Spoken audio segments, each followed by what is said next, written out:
मेरा तो मान सम्मान नहीं हुआ। यदि आप किसके घर गए, किसी रिश्तेदार के घर गए, गलती से रिश्तेदार ने आपको पानी नहीं पिलाया तो कोई बात नहीं, जहाँ पानी है खुद पी लीजिए। ये भाव हमारे अंदर होना चाहिए। शादी में गए, किसी को चाय नहीं मिली, पूरी जिंदगी भर ढिंडोरा पीटे करा, हम वहां गए थे शादी में, वहां तो पूछा ही नहीं, हमारा तो मान सम्मान ही नहीं हुआ। मान सम्मान तो व्यक्ति का मरने के बाद ही होता है, प्रशंसा भी व्यक्ति की मरने के बाद ही होती है। जीते जी आपके लिए कोई नहीं रोने वाला और ना ही कोई आपकी प्रशंसा करने वाला। आप जितना मर्जी अच्छा काम कर लो, कोई मर गया तो दुश्मन भी नजदीक आते हैं। उस समय हमने दुश्मन भी प्रशंसा करते हुए देखे हैं। जब अर्थी बांध रहे होते ना, हाँ बहुत अच्छा आदमी था। और जीते जी कभी किसी को ये नहीं बोलेगा ये बहुत अच्छा आदमी था। अगर तुम अच्छा करोगे भी ना, अगर तुम लोगों ने कथा भी कर दिया, कुछ लोग के दिमाग में तो ये चल रहा होगा, अरे पैसे वाले रोड वाले सभी इनको क्या मौत है, बोलेंगे ना, ध्यान देना। अगर नहीं करेंगे, अरे ये तो सब पापी, ये तो कुछ कर ही नहीं रहे हैं, कहाँ डालना ना पे इनका पैसा, साथ ले जाएंगे क्या, बताओ। किया तो मुश्किल, ना किया तो मुश्किल। जो इस मान सम्मान और अपमान से दूर रहेगा वही कृष्ण की ओर जाएगा। दत्तात्रेय भगवान बोलते हैं, जिन्होंने अपने 24 गुरु बनाए, कल हमें कथा का श्रवण करेंगे। दत्तात्रेय भगवान का ऐसा अपना स्वरूप था, ऐसा उनका भाव था, जहां वो कथा में जाते थे, जहां उनको जगह मिले वहां बैठ जाते थे, चाहे मिट्टी क्यों ना हो। मिट्टी पर तो उनको सबसे आनंद आता था। अगर किसी ने सोफा दे दिया तो सोफे पे बैठ जाते थे। पर उनकी जान पहचान और उनकी मर्यादा को सब जानते थे। क्या करते थे, एक बार वो किसी यज्ञ में गए, यज्ञ में वो मिट्टी के ऊपर बैठ गए कथा श्रवण करने के लिए। बहुत बड़े महात्मा थे वो, बहुत बड़े ज्ञानी थे, और जो आयोजन करता थे वो सभी दौड़े दौड़े गए, अरे महात्मा आए हैं, इतने बड़े साधु आए हैं, अरे दत्तात्रेय भगवान आए हैं, इनको भैया बोलो कि थोड़ा किसी कुर्सी पे बिठा दो, इनको किसी अच्छी जगह पर बिठा दो उनको। सभी दौड़े दौड़े गए। दत्तात्रेय भगवान के पास बोल करके बोल रहे हैं कि भगवान आप उठिए, ये स्थान आपके लिए नहीं है, आपके लिए तो ये स्थान है, बढ़िया हमने ऊंचे पे आपको स्थान दिया है। दत्तात्रेय भगवान ने बोला, मुझे तो नीचे बैठने में आनंद होता है। क्यों? नीचे बैठने में क्यों आनंद है? क्यों? क्योंकि जब मैं नीचे बैठता हूं मैं पूरी तरह से आश्वस्त हूं। जो जमीन पे बैठता है उसके गिरने का कहीं भी खतरा नहीं रहता, जो ऊंचे पर बैठता है उसके गिरने का हमेशा खतरा बना रहता है, इसलिए मैं ऊपर नहीं बैठता। आप भाई जमीन पे बैठे हैं, यहां से कहां गिरोगे? अब यहां हम बैठे हैं, यदि गलती से एक पांव क्रैक हो तो गिरेंगे। ऊंचे बैठने में खतरा ही खतरा है और नीचे बैठने में कोई खतरा नहीं। कहने का मेरा भाव यह है, यदि आप नीचे बैठ गए तो धरती माँ का आंचल मिट्टी सबसे पवित्र है, जिसको कृष्ण ने अपने मुख में रख दिया था। अगर किसी के घर में आपको मान सम्मान नाम वो मिट्टी पर बैठना पड़े, एक नैया तूने अपना आसन मुझे दे दिया है। यदि सोफे पे भी आपको बैठने के लिए मिल जाए तो सोफे पर बैठ करके अभिमानित मत होना, उसको भी मिट्टी ही समझना। जब ये भाव हमारे अंदर आ जाएगा तो कृष्ण की कृपा हमारे ऊपर हो जाएगी। राजा इंद्र यही गलती कर बैठा, मेरा मान सम्मान नहीं हुआ, मेरा पूजन इस बार नहीं हुआ। और इस पूजन के चक्कर में कई बार ऐसे भी झगड़े होते हैं। कई बार तो हमारे यहाँ ऐसे बोलते हैं भाई जो हमारे देवी देवताओं में उनके भी कुछ अपने स्थान होते हैं भाई, वो तो दाहिनी तरफ ही बैठते हैं, बाम तरफ ही बैठते हैं, पर वो देवताओं की मर्यादा है, उस पर हम संशय नहीं करेंगे, वो है देवता। पर हम हैं इंसान, इंसानों को सुधरने के लिए ही कथा है। और ध्यान देना, जो पुराण है ये माँ की तरह है। जो भगवान की लीला है ना, इसके पीछे कुछ मर्म, कुछ ज्ञान हमारे लिए रखा गया है। ये माँ की तरह जिस प्रकार से उस बालक का सबसे पहले, उस संतान का सबसे पहला परिचय माँ करवाती है, माँ ही बोलती है कि माँ, तब वो बेटा बोलता है माँ। जब वो माँ बोलती है कि पिताजी तो वो बोलता है पिताजी। दादा, नाना, मामा, सब जो परिचय होता है ये माँ के द्वारा होता है। उसी प्रकार से संसार का जो व्यवहार है, संसार का जो परिचय है वो माँ करवाती है। और कृष्ण का परिचय, राम का परिचय, शिव का परिचय करवाने वाली हमारी माँ वो है पुराण। कि माँ को, इस ईश्वर को कैसे समझा जाता है, ये हमारे पुराण की कथा है। इसलिए माँ और पुराण ये दोनों एक बराबर है। ये दोनों ही हमें शिक्षा प्रदान करते हैं। एक संसार की शिक्षा देती है और एक अध्यात्म की शिक्षा देती है। और उस माँ से मैं निवेदन करूंगा, अगर आप संसार का परिचय देती है अपने बच्चे को, तो मेरे राम और कृष्ण का परिचय भी देना, मेरे सनातन का परिचय भी देना, ताकि उसका मार्गदर्शन हो करके वो आश्वस्त हो जाए और सनातन की मर्यादा को समझते हुए एक दिन वो कृष्णमय हो जाए। ऐसा भाव होना चाहिए। इंद्र ने मेघों को आदेश दिया, बादलों को आदेश दिया, जितना भी पानी तुम्हारे पास है सभी ब्रज में फेंक दो, कोई एक चिंटी भी ना बच पाए। ध्यान देना, जब व्यक्ति अपने मान सम्मान में इतना घिर जाता है या क्रोध में या ईर्ष्या से इतना जल जाता है, वो अपना पराया, अच्छा बुरा, धर्म कर्म, पाप पुण्य सब भूल जाता है। जब हम कोई कर्म करें, उस कर्म से पहले उसको समझो, उसकी परख करो, क्या इसमें किसी का अहित तो नहीं है, इसमें किसी का अपराध तो नहीं है। ये चीज हमें जरूर उसका अनुमोलन करना चाहिए। और महाराज बादल छाए, बादलों ने मूसलाधार बारिश ब्रज पर की। जितने ब्रजवासी हैं, ग्वाल बाल हैं, गौ माता है, सभी बेचारी कृष्ण के चरण में बैठ करके बोल रहे हैं, ब्रजवासी कन्हैया हमने तो आपके कहने से ही ये सब कार्य किया है, देवता का पूजन किया है, इसलिए कन्हैया आप ही हमारे रक्षक हैं। ध्यान देना, जब आपके जीवन में कोई दुख आए, किसी से आस मत रखना, किसके पास हाथ मत फैलाना। जो शब्द यहाँ पर ब्रजवासी बोल रहे हैं वही शब्द आपने कृष्ण के पास कहना, मेरे कहने से कृष्ण आपकी 100% सुनेगा। कि हम आपके शरणागत हैं, मैं नहीं जानता कि मुझे मेरे साथ क्या होगा या क्या नहीं होगा, आप मेरे रक्षक हैं, आप मुझ पर कृपा कर दो। सच्चे मन से यदि आपने ईश्वर के पास ये बात बोल दी तो वो कभी भी आपको नजरअंदाज नहीं करेंगे। भगवान ने बोला आप मेरे आश्रित हैं तो मेरा भी तो फर्ज है, मैं भी तो आपको अभय प्रदान करूं। तो भगवान की आयु 7 वर्ष की है और 7 वर्ष की आयु वाले उस कन्हैया ने 7 कोस के गिरिराज को अपने बाम हाथ की सबसे छोटी उंगली पर पर्वत को उठा दिया। आज भगवान का नाम पड़ा गिरिधर। बोलो गिरिधर भगवान की। बारिश होती रही और महाराज जो बारिश होती रही, यहाँ तो जैसे मान लो यहाँ पर बारिश हो जाए, अब ऊपर से तो त्रिपाल लगे हैं, अगर यहाँ से पानी आ जाए तो कैसे रोकेंगे। वहां पर परिस्थिति यही होगी कि पर्वत तो छात्र के रूप में उठाया है भगवान ने, और बारिश आ रही तो सब ब्रजवासियों को बहाने का काम कर रही है बारिश, बह रहे हैं ब्रजवासी। तो दाव भैया को आदेश दिया, दाव भैया ने अपना विशाल रूप बनाया और यूं चारों चार से घेरा बना दिया, जिस प्रकार से हम बिल्कुल नाली निकालेंगे ना या कोई किवाड़ लगा देंगे, उसी प्रकार से पानी चारों ओर से बहता गया। ये है भागवत का विषय, लेकिन यहाँ पर अन्य अन्य पुराणों में बोला है, ब्रह्मवत पुराण में बोला गया है और गर्गाचार्य जी ने भी कहा है कि पूर्व जन्म की बात है। एक दिन माता सीता की रसोई देखने अगस्त्य मुनि आए। तो अगस्त्य मुनि जी ने राम जी से कहा, प्रभु बहुत दिनों का भूखा हूं और भूख बहुत तेज है। और माता सीता बहुत दिनों से बोल रही थी कि मेरा कोई मेहमान नहीं आ रहा है, मैं चाहती हूं कि कोई मेहमान आए, अपने हाथों से मैं रोटी खिलाऊं।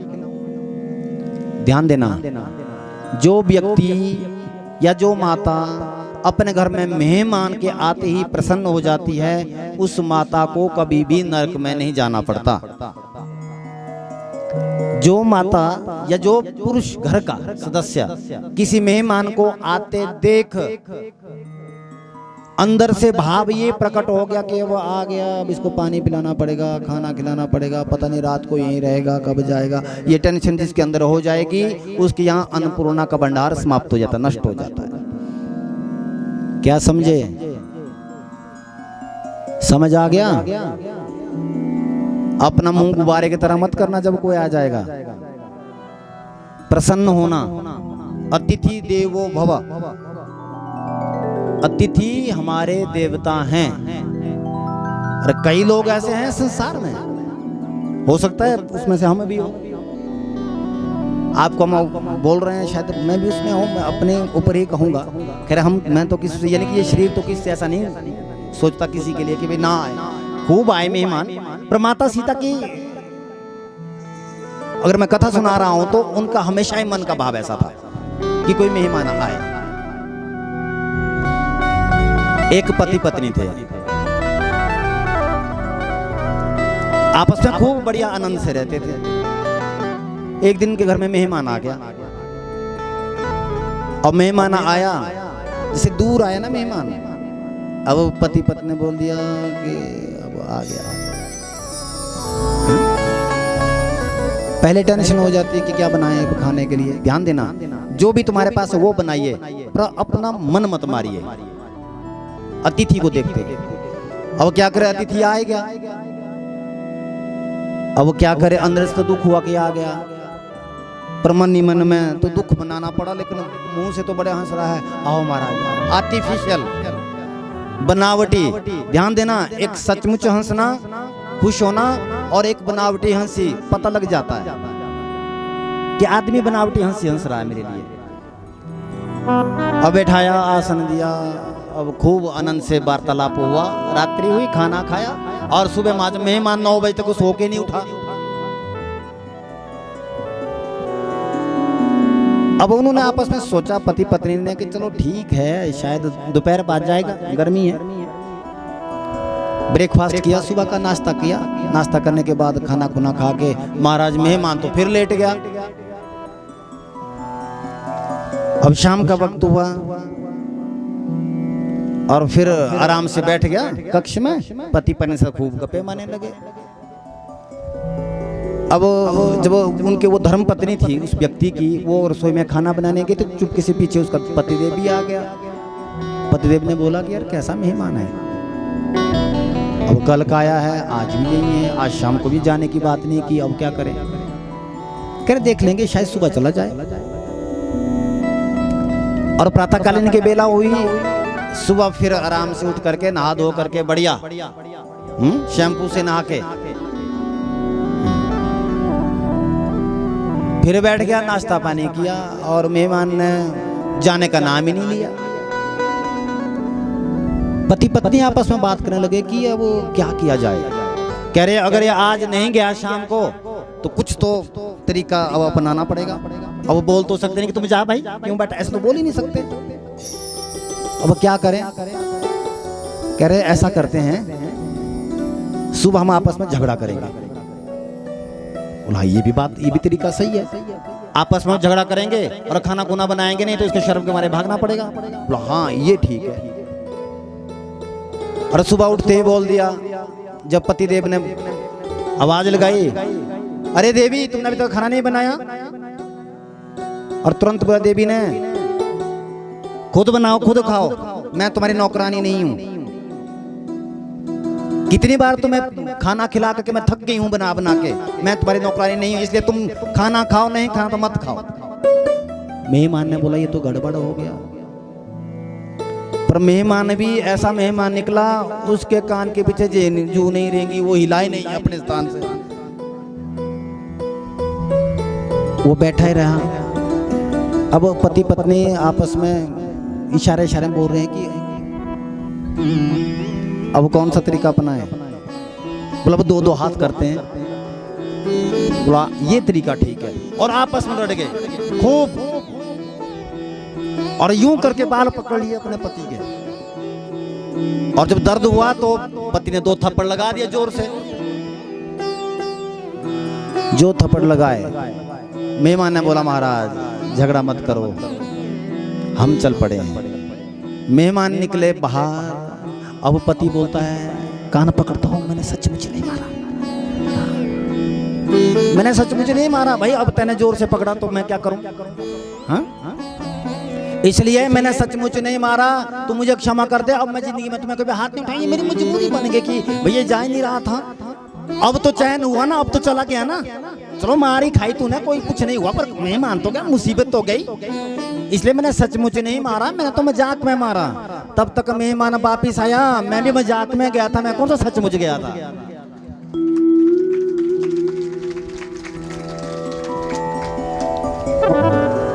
कहने का मतलब अतिथि देवो भव, नौटंकी नहीं करनी चाहिए जब अतिथि कोई आए, ये भाव था आपसे कहने का।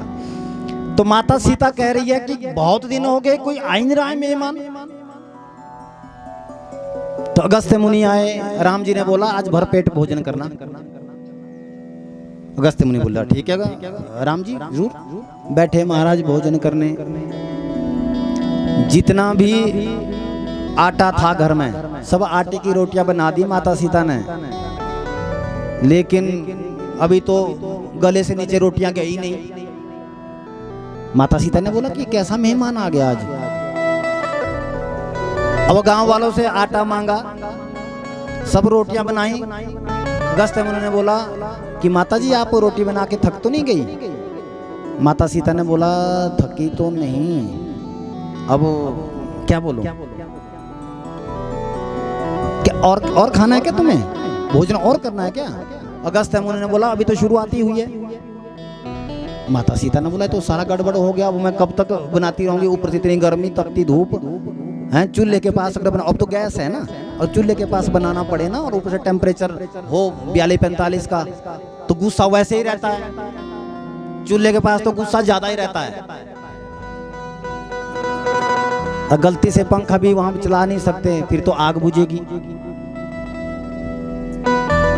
अब और आटा मंगवाया महाराज, उस आटे की रोटियां बनाई। अगस्त्य मुनि वो भी खा गए। माता सीता के अश्रुपात हुआ। राम जी ने इशारा किया अब मत मांगना रोटी। अगस्त्य मुनि ने बोला माता आप चिंता मत करें, मेरा पेट भर गया है, मुझे पानी पिला दो। माता सीता तो पहले घबरा गए। जिस आदमी ने पूरे सुन्नी बाजार का आटा खा लिया, बाजार का सारा आटा ही खा गया जो आदमी, पानी कितना पिएगा? अब जो लिफ्ट का पानी तो काम करेगा नहीं, ये नलके का पानी तो व्यर्थ ही जाएगा, ये पिलाने का तो मतलब ही नहीं। माता सीता ने बोला पानी पिलाने के लिए मैं मना नहीं कर रही हूँ, रोटी बना के थक गई हूँ, पानी तो तुम्हें राम जी पिलाएंगे। राम जी ने बोला अगस्त्य मुनि आप तो महात्मा हैं, आप संत हैं, अगर आप भरपेट पानी पीना चाहोगे तो मैं कृष्ण बन करके आऊंगा और ब्रह्मांड का संपूर्ण पानी मेरी ब्रज की लीला में, गिरिराज गोवर्धन की लीला में बरसेगा। और ब्रजवासियों को मैंने अभय प्रदान करना है, जब इंद्र पानी बरसाएगा तो सारा पानी पी लेना और तेरी प्यास बुझ जाएगी। आज वृंदावन में आकर के अगस्त्य मुनि सब पानी पी गए, जितना भी पानी था मेरे पास सब पी गए। कहते हैं 7 दिन 7 रात्रि पर्यंत 7 कोस का पर्वत 7 वर्ष के आयु वाले कृष्ण ने अपने हाथों की सबसे छोटी उंगली पर उठा के रखा। जब मेरे को पास पानी नहीं बचा, वापिस गए इंद्र के पास, बोला महाराज हमारे पास जल नहीं बचा, पानी नहीं बचा। अपने सैनिकों को कहा देखो ब्रज में कोई बचा है कि सब गए? देखा ब्रज में, वहां तो महाराज ब्रजवासी तो आनंद से भजन गा रहे हैं, वहां तो किसी को कुछ हुआ ही नहीं, और होगा भी कैसे? क्यों? क्योंकि कृष्ण रखवाले हैं। जिसके रखवाले कृष्ण हो उसके ऊपर तो कोई अत्याचार कर भी ले, लेकिन उसका बाल भी बांका नहीं होता। जो कृष्ण के आश्रित होता है, ठगा तो वो जाता है जो अपना विश्वास संसार के ऊपर पूर्णतः करता है। जिसका विश्वास कृष्ण के ऊपर होता है उसको घबराने की जरूरत नहीं होती, और उससे घबराने की आवश्यकता भी नहीं है, क्योंकि कृष्ण उसके साथ है। और हमेशा ये भाव अपने मन में रखना चाहिए, दुनिया मेरे साथ है ना है हो चाहे ना हो, लेकिन कृष्ण मेरे साथ है। ये विश्वास ही अटल विश्वास है, और यही भक्ति है। जहां विश्वास है वहीं परमात्मा है। इंद्र को मालूम हुआ अगर कृष्ण के ऊपर कोई आंच नहीं तो अब कृष्ण मुझे छोड़ेगा नहीं। स्वकार्य कुशलासुरा, पुराण में बोला है कि अपने कार्य को सिद्ध करने के लिए देवता बड़े कुशल होते हैं। जब उनको पता चलता है कि मेरी ऊपर आंच आने वाली है, इसलिए कोई पहले उपाय करो, तो कपिला गौ माता को लेकर के राजा इंद्र ब्रज में आया और भगवान श्री कृष्ण के चरणों में प्रणाम करते हुए क्षमा याचना मांगने लगा। कहा कन्हैया मुझसे बहुत बड़ी गलती हो गई, इसलिए मुझे आप क्षमा करो। मैं दूसरी बार कभी भी ऐसा कार्य नहीं करूंगा। मैं आपकी सत्ता के ऊपर कभी भी संदेह नहीं करूंगा। ईश्वर की कथा के ऊपर कभी संदेह नहीं करना चाहिए। सनातन धर्म के ऊपर कभी संदेह नहीं करना चाहिए। मेरे राम और कृष्ण के ऊपर कभी भी संदेह नहीं करना चाहिए। और अपने गुरु और अपने माता पिता के ऊपर कभी भी संदेह नहीं करना चाहिए। यहाँ तो सबके ऊपर विश्वास ही करना चाहिए। जहाँ आपका विश्वास है, विश्वास हो ही फलदायक, विश्वास ही फलदायक होता है। इंद्र को अभय प्रदान किया, ठीक है। अगर तुम्हें ऐसा लग रहा है कि तुमसे गलती हुई है, मैं तुम्हें क्षमा कर रहा हूं। शुकदेव मुनि कह रहे हैं राजा इंद्र वापिस अपने घर गए। एक दिन की बात है, एकादशी तिथि के पुण्य अवसर पर नंद बाबा एकादशी का व्रत करते हुए भगवान का भजन कर रहे थे। शुकदेव मुनि कह रहे हैं एकादश्यम निराहार संभर्य जनार्दनम सनातो नंदस्तु कालिंद्या द्वादश्या जलमाविश। ध्यान देना, एकादशी के महापर्व में एकादशी का व्रत नंद बाबा रखते थे। आज भी एकादशी है और एकादशी का व्रत सबको रखना चाहिए, पर आज के लिए नहीं कहूंगा। जिसका नियम है वही नियम बनाए। अपने घर में ये नियम हो सकता है। एकादशी के दिन कहते हैं कि अन्न का परित्याग बोला गया है, लेकिन गृहस्थी के लिए ये बोला है एकादशी के दिन के लिए कि कम से कम वह चावल का भक्षण ना करें। अब संदेह मत पालना आज के लिए, क्योंकि आज धाम बन गई है, बर्बाद मत करना धाम को। मैं ये कह रहा हूं क्योंकि आज एकादशी है, इसलिए कह रहा हूं कि अपने घर में नियम बनाना चाहिए। क्योंकि आज जो निर्जला एकादशी है, कहते हैं इस एकादशी के व्रत करने से साल भर की जितनी भी एकादशियां हैं उन समस्त एकादशियों के व्रत करने का पुण्य प्राप्त होता है, जो आज की एकादशी का व्रत करता है। निराहार, वैसे तो जल भी पीने की अनुमति नहीं है इसमें, लेकिन समय और परिस्थिति दोनों को मद्देनजर रखते हुए ही अपने शरीर के सामर्थ्य को देखते हुए आप व्रत करें। तो एकादशी का ये व्रत रखते थे। मालूम है आप लोगों को एकादशी क्यों रखते हैं? हाँ जी ना जी करो। तो 2 मिनट में एकादशी का महत्व में सुनेंगे, उसके बाद हम कथा में श्रवण करते हुए आगे की ओर बढ़ेंगे। एक मेधा नाम के ऋषि हुए। देवी भागवत महापुराण का प्रसंग है। जब मां ने, आदि शक्ति ने, मां पारंबा ने, मां जगदम्बा ने मां काली का भेष बना करके जब धरती पर वो इतना विराट और इतना विकराल रूप बनाया, डरावना रूप बनाया, जो मेधा नाम का ये ऋषि है, ये मां का सामने करते भय से आक्रांत होकर इसके प्राण छूट गए, मृत्यु को प्राप्त हो गए। जब मां का क्रोध थोड़ा शांत हुआ, आपने देखा होगा टीवी में अथवा किसी कैलेंडर में देखा होगा अपने फोटो में कि भगवान शिव लेटे हैं और मां काली ऊपर से पांव रख रही है, ऐसा आपने देखा होगा। क्योंकि उस समय मां के उस प्रकोप को कम करने के लिए, रोकने के लिए भगवान शिव को स्वयं आना पड़ गया था। उस विराट रूप को देखते हुए मेधा ऋषि के प्राण छूट गए। जब मां का क्रोध शांत हुआ तो देव देवताओं ने कहा, मां आपके इस प्रकोप को ये ऋषि सहन नहीं कर पाए, देख नहीं पाए, इसलिए इनके प्राण छूट गए, इनके ऊपर कृपा प्रदान करो। मां ने बोला, आप चिंता मत करो, इस संसार में हर एक जीव मेरा पुत्र है, मैं सबकी मां हूं, मुझे भी दर्द है, लेकिन क्रोध के आवेश में होकर के ये डर गए, इसलिए कोई बात नहीं, मैं इनको अभय प्रदान करती हूं, इनको वरदान देती हूं।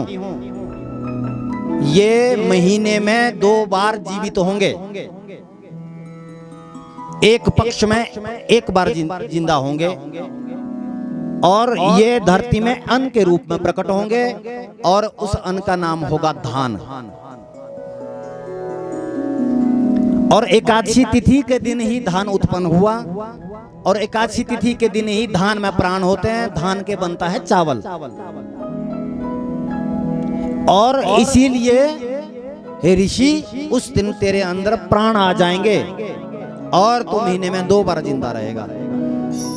इसलिए जो एकादशी तिथि है, उस दिन जो मेधा ऋषि को वरदान मिला है, और उस वरदान को मद्देनजर रखते हुए एकादशी तिथि के दिन यदि तुम भोजन के बिना नहीं भी रह सकते हो तो प्रयास करो कि आप चावल ना खाएं। आज की तिथि नहीं, इससे आगे की मैं कह रहा हूं आपसे, ऐसा प्रयास करना चाहिए। हर एक व्यक्ति को कृष्ण पक्ष की, शुक्ल पक्ष की 2 एकादशी तिथियां आती है महीने में, पूछिए। और ये तो क्षेत्र ही ब्राह्मणों का है, विद्वानों का क्षेत्र है, और सबके पास अपने डायरी, कैलेंडर और गूगल तो है ही है। आप सर्च कीजिए, पूछिए। नहीं तो वैसे कई बार इस जो नेट में है ना, इंटरनेट में कई बार गलती भी हो जाता है, लेकिन पूछिए, किससे पता कीजिए कि एकादशी कब है। एकादशी तिथि के दिन माँ तुलसी का पूजन करें, भगवान नारायण का पूजन करें, भगवान को बना हुआ प्रसाद उसका भोग लगाइए, ऐसा भाव होना चाहिए। तो नंद बाबा एकादशी तिथि का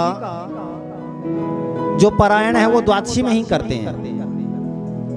एक दिन स्वप्न में एकादशी तिथि के दिन रात्रि में उनको लगा कि कहीं सवेरा हो गया हो, आधी रात को ही उठ करके नंद बाबा यमुना जी में चले गए और यमुना जी में स्नान करने लगे। और शास्त्र ऐसा बोलते हैं, यमुना जी में यानी गंगा जल में या यमुना जल में या कहीं अपने बाथरूम में क्यों ना हो, जो पानी है रात्रि में कभी भी स्नान नहीं करना चाहिए। रात को जो व्यक्ति स्नान करता है वरुण देवता का वो अपमान करता है, और वरुण देवता उसके ऊपर बहुत क्रोध से व्याप्त हो जाते हैं, क्रोध करते हैं। रात्रि में स्नान नहीं करना चाहिए, मध्य रात्रि में तो बिल्कुल भी नहीं करना चाहिए। यहाँ तक कि तीर्थों का स्नान रात्रि में तो बिल्कुल ही नहीं करना चाहिए। यदि आप हरिद्वार पहुंच गए ना रात में 9-10 बजे तो मत नहाइए गंगा, रात्रि विश्राम कीजिए, सुबह नहाइए, प्रातःकालीन बेला ब्रह्म मुहूर्त में नहा लीजिए, ये चलेगा, पर रात्रि में कभी भी स्नान नहीं करना चाहिए। और यमुना जी में जैसे स्नान करने के लिए उतरे नंद बाबा तो वरुण देवता को क्रोध आया और अपने सैनिकों को भेजा कि इसको बुलाओ, पकड़ के लाओ। और उन वरुण देवता के उन गणों ने पकड़ करके नंद बाबा को वरुण लोक ले गए। प्रातःकाल हल्ला हो गया ब्रज में, नंद बाबा डूब गए, नंद बाबा डूब गए, नंद बाबा डूब गए। भगवान को पता चला, भगवान दौड़े दौड़े गए, सीधा यमुना जी में छलांग लगाई और सीधा वरुण लोक पहुंचे। और जैसे नंद बाबा को बांध के रखा था, वरुण देवता ने आकर के जैसे नंद बाबा से पूछा तुम कौन हो, उन्होंने कहा कि मैं नंद हूँ। और ऐसा परिचय चल रहा था, दंड देने के लिए अपने सैनिकों को कह ही रहे थे, तब तक भगवान कृष्ण को आते हुए देखा। अब जैसे भगवान श्री कृष्ण आए, वरुण देवता ने साष्टांग दंडवत प्रणाम किया, चरण पकड़े भगवान के और कहा प्रभु जी आपका आगमन, आप क्यों आए बताइए। भगवान ने कहा ये मेरे पिताजी हैं, गलती से इन्होंने यमुना में जी में स्नान कर दिया है और मैं खुद इनको लेने आया हूँ। ऐसा बोलते ही शर्मिंदा हुए वरुण देवता, क्षमा याचना बार बार मांगी। भगवान मुझे मालूम नहीं था कि ये पिताजी आपके पिताजी हैं, मैं आपको विकृष्टता और भाव के साथ आपके पिताजी को आपको सौंपता हूँ। और नंद बाबा को अपने साथ वापिस ब्रज में ले आए। और जब ब्रज में कहा नंद बाबा ने कि मुझे तो रात्रि में यहाँ वहाँ से कोई बड़े बड़े योद्धा ले गए थे, लेकिन मेरा कन्हैया आ गया और पता नहीं कन्हैया की क्या जान पहचान है, जितने वो राजा महाराजा सब कन्हैया के पाँव पकड़ रहे हैं। और यहाँ ब्रजवासियों को पता चला कि ये साधारण बालक नहीं है, ये परमात्मा है, ये ईश्वर है। और छोटे छोटे सखा बोल रहे हैं कन्हैया से, कन्हैया तुम सच्ची बोलो, सच्ची बताओ, क्या तुम वास्तव में ये यशोदा के पुत्र हैं या आप ईश्वर हैं। भगवान ने बोला भाई क्यों तुम मुझे ईश्वर बनाने के चक्कर में पड़ रहे हो, मैं ईश्वर नहीं हूं, मैं तो साधारण तुम्हारी तरह ही इंसान हूं। श्री दामा एक इनके प्रिय मित्र हैं जिनका नाम है मधुमंगल, दोनों ने पांव से पकड़ा करनी, आनंद ही आनंद है। बैकुंठ में हरी हरी घास है, सुंदर सुंदर फूलों की खुशबू है, किसी प्रकार कोई कांटे भी नहीं है, आनंद ही आनंद है। और बहुत सुंदर महल भगवान नारायण का है। अंदर शेष शैया पर नारायण जी बैठे हैं और लक्ष्मी चरण दबा रही है। सुखदेव मुनि कह रहे राजा परीक्षित से, जैसे ब्रजवासियों ने देखा कि कन्हैया की शक्ल और नारायण की शक्ल एक समान है, क्योंकि वो नारायण ही हैं। और एक मित्र ने बोल दिया, कन्हैया तुम्हारे तो बड़े ठाठ हैं, अरे तुम तो बड़े आनंद के साथ यहाँ रह रहे हो, अरे हमें भी अंदर छोड़ो ना अपने पास। जो ये सांप है ना, इस सांप के ऊपर तो बैठता है, देखो कितना बड़ा सांप है, तुम्हें डर नहीं लगता? देखो बच्चों वाले भाव है, तुम शेष की शैया पर बैठ के सोए हो, अरे तुम्हें डर नहीं लगता?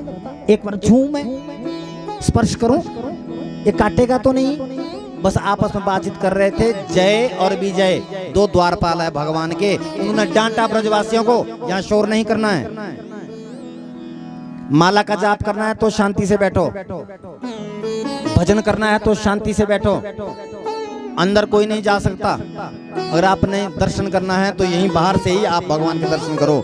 सभी ब्रजवासी रोने लगे और भगवान कृष्ण से लिपट गए, कन्हैया हमें तुम्हारे बैकुंठ में नहीं रहना है, इससे अच्छा तो वृंदावन ही अपना अच्छा है, जहाँ ना तुम्हारे से मिलने के लिए कोई रोक सकता है, ना माला का जाप करने की जरूरत है, ना तपस्या करने की जरूरत है। तो हर कहीं हर किसी गली में गौ माता के साथ, ग्वाल वालों के साथ, सखों के साथ, उन कुंज गलियों में तो कहीं भी सोया रहता है, कहीं भी पड़ा रहता है। इसलिए यह बैकुंठ फीका है, इससे तो मेरा वृंदावन ही अच्छा है, जहाँ कन्हैया को पाने के लिए किसी तपस्या की जरूरत नहीं है, वहाँ हर जगह मेरा कन्हैया बैठा है, हमें वापिस वृंदावन ले चलो। और सभी ब्रजवासी भगवान के साथ वृंदावन पहुंचे। और शास्त्रों में बोला गया है कि वृंदावनम परित्यज्य पादमेकम न गच्छति, वृंदावन को छोड़ करके भगवान कभी भी एक भी चरण बाहर नहीं रखते। ध्यान देना, एक वृंदावन वो जिसकी हम व्याख्या कर रहे हैं, एक वृंदावन वो जहां वृंदावन की भांति ही कथा का आयोजन होता हो, वो किसी के ही गांव में हो रहा हो, किसी के आंगन में हो रहा हो, वहां पर भी वृंदावन जाता है। जहां पर कथा हो जाती है 7 दिन तक की, उस स्थान को भी कभी कृष्ण छोड़ के नहीं जाते हैं, कृष्ण का डेरा वहीं पर ही हो जाता है, क्योंकि वृंदावन का ही भाव, वृंदावन की ही कृपा और वृंदावन का ही आनंद घर में हो जाता है। बोलो भक्त वत्सल भगवान की जय। अब वो प्रश्न किया सुखदेव मुनि से राजा परीक्षित ने कि गुरुजी भगवान ने रास क्यों किया? रास का परिचय पूछा, ध्यान से सुनना, संक्षिप्त में हम रास का परिचय सुनेंगे, फिर हम आगे कथा की ओर चलेंगे। आप लोग को नींद तो नहीं लगी है? हाँ जी ना जी बोलो। हाँ जी, उन सोने वाले से बोल रहा हूं। कथा पंडाल में जब बोलते हैं ना, पूछते ना किसी से, समझ आ गया? हाँ जी। आज के बाद तुम कोई गलत करे तो नहीं करोगे? नहीं जी। हाँ, आप बड़े सज्जन है ना? हाँ जी। आपने किससे आता झगड़ा नहीं किया ना? नहीं जी। जैसे कि ऋषि मुनि सभी उतर गए कैलाश से, यहाँ तो ऋषि मुनि के सिवाय कोई है ही नहीं। हा? ये आनंद है। और ध्यान देना, जिस व्यक्ति को नींद ना लगती हो ना, उस व्यक्ति को कथा में बिठा दो। नींद की गोली फेल हो सकती है, लेकिन कथा आज तक फेल नहीं हुई। हाँ जी आचार्य जी, ऐसा लगता है। बात ठीक है। किसी को नींद की बीमारी हो ना, तो आईजीएमसी मत ले जाओ, मेरे कहने से कथा में बिठा दो उस आदमी को, 100% वो खराटे लेगा, क्योंकि नींद की गोली फेल है, कथा फेल नहीं है। एक बार ऐसी कथा चल रही थी, ध्यान देना, ये नींद का भी इतना पता चलता है नहीं कि कब आ गई। और कथा में यदि किसी को नींद आ भी गई ना, और झपकी आ भी गई, डर बस इस बात का रहता कि बगल वाले को पता ना चले कि मुझे नींद आ रही है। भगवान का डर थोड़ी रहता है, डर तो पड़ोसी का रहता है कि ये ना बोले सो रहा है। एक आदमी बेचारा वो कथा में हरो जाता था और कथा के सबसे आगे बैठ गया। और कई लोगों की आदत ऐसी होती है बेचारों की, जब थोड़ी सी झपकी आए ना, झपकी आते ही खराटे लग जाए। और खराटे ऐसी बीमारी है, अगर तेजी से खराटे लग जाए तो घर वालों का जीना हराम। कई लोग तो ऐसे गरजते हैं कि बराग किसी ढांक से गिर गया हो। कथा में बैठ गया आगे, गलती से आंख लग गई उसकी, अब जोर जोर से खराटे। और खराटे का एक अपनी खूबसूरती है, खराटे जब लगते हैं ना ये दूसरों को ही सुनाई देते हैं, खुद को सुनाई नहीं देते। दूसरा परेशान होता है, खुद तो बड़ा आनंद होता है। और बैठा था आगे,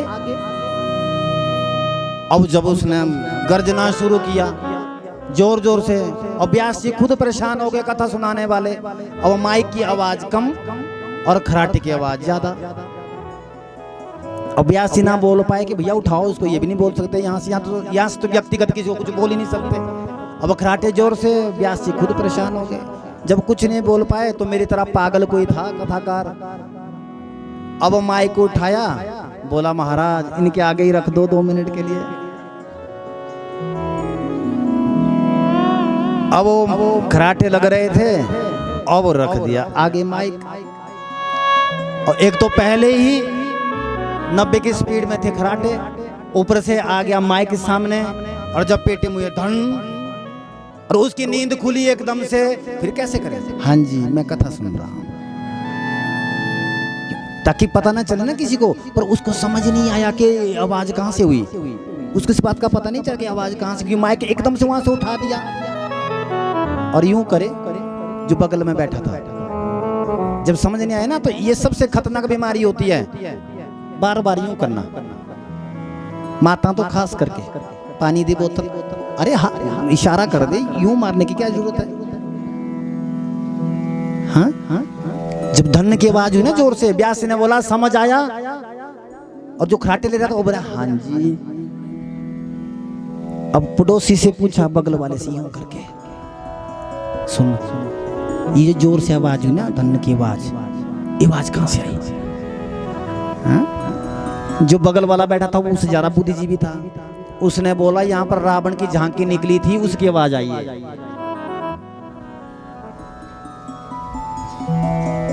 अब भागी नींद तुम्हारी? हाँ जी ना जी बोलो, हाँ हंस लो एक बार जोर से, फिर हाँ जी ना जी बोल दो। पर मुंह तो एक ही है, हंस एक ही, हाँ जी ना जी बोले। आपने भी आफत ही खड़ी कर दी है। तुम भागो कल जल्दी, दूसरी बार मत आना हमारे यहाँ पर। बोल भक्त वत्सल भगवान की जय जय श्री राधे, जय जय श्री राधे, जय जय श्री राधे श्याम। आइए, अब आपकी नींद भाग चुकी है, अब आप श्रद्धा और भाव के साथ रास का महामहात्म्य सुने। भगवान पीता रात्रि शरदोत फुल्ल मल्लिका, विक्षम्रन्तु मनश्चक्रे योग मायामुपाश्रिता।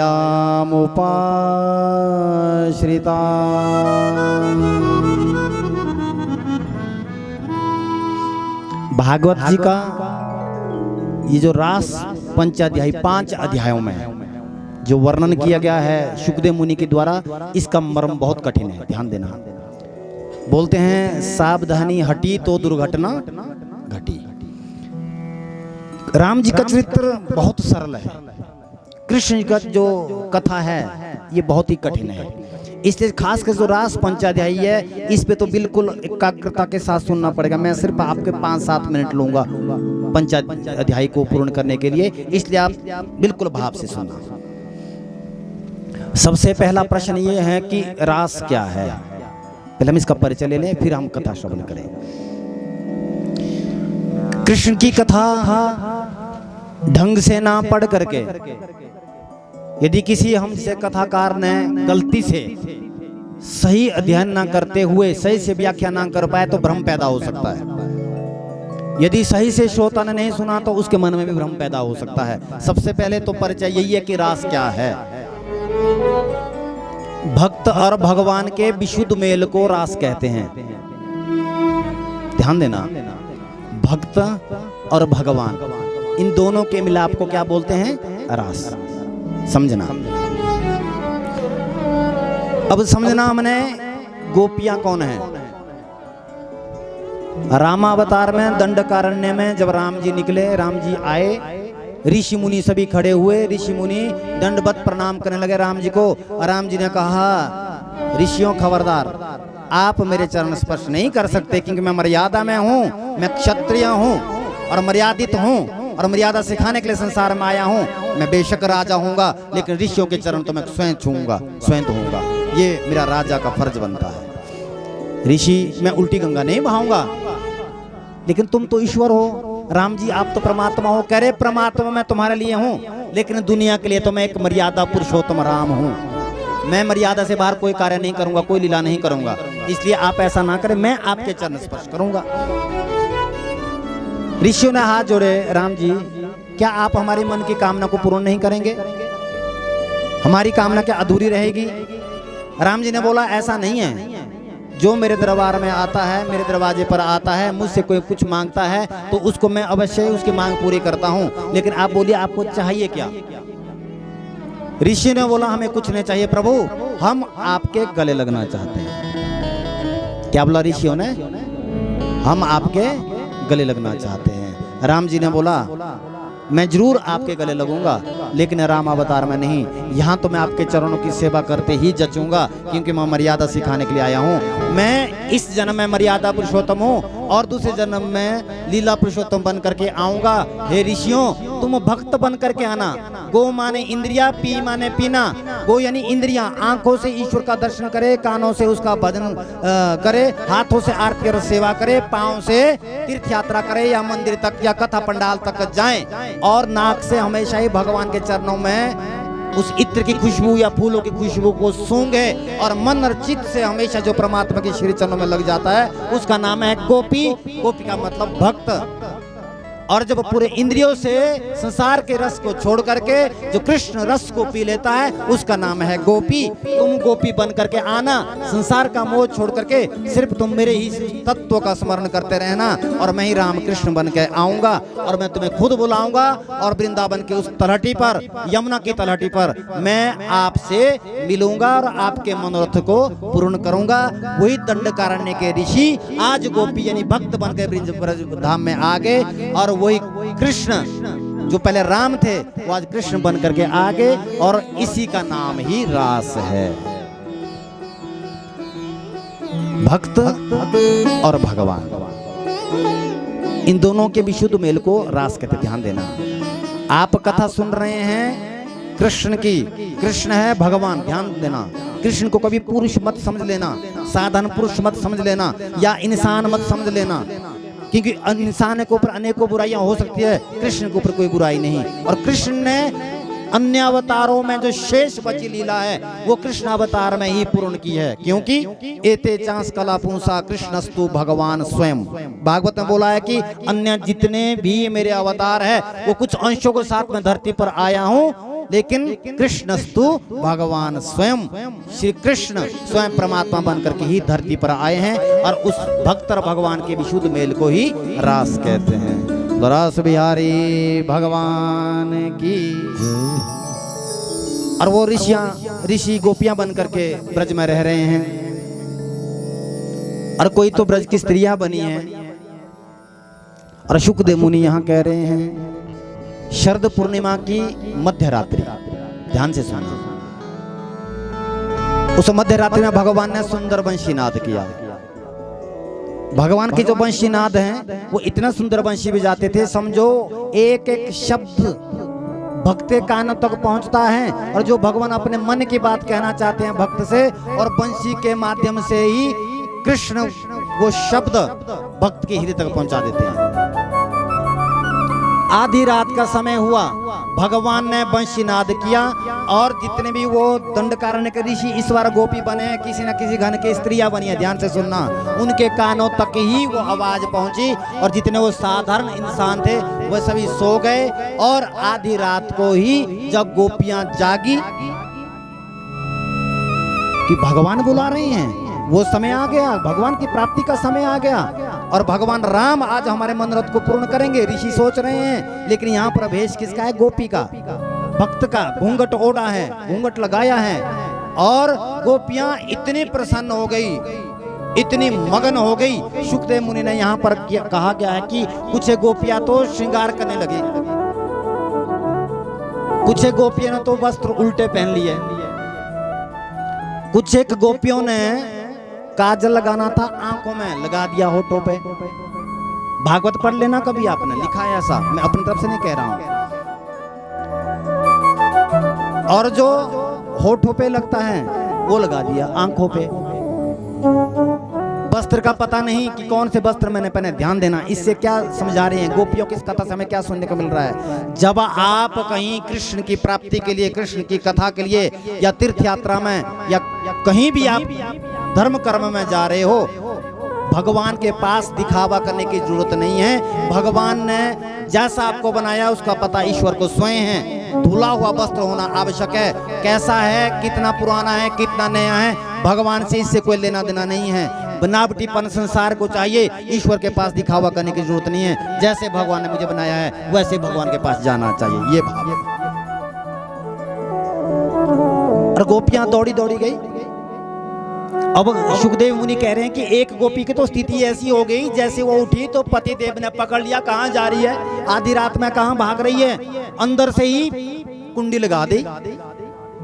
गोपी ने बोला तुम कहाँ तक रोक सकते हो, भगवान की प्राप्ति के लिए शरीर की जरूरत नहीं है, और फांसी लगा दी, प्राण छोड़ दिए और आत्मा रूपी तत्व कृष्ण के चरणों में चला गया कि कोई शरीर की जरूरत नहीं है, आत्मा को तो कोई रोक ही नहीं सकता। और आत्मा कहाँ पहुंच गई? भगवान के पास।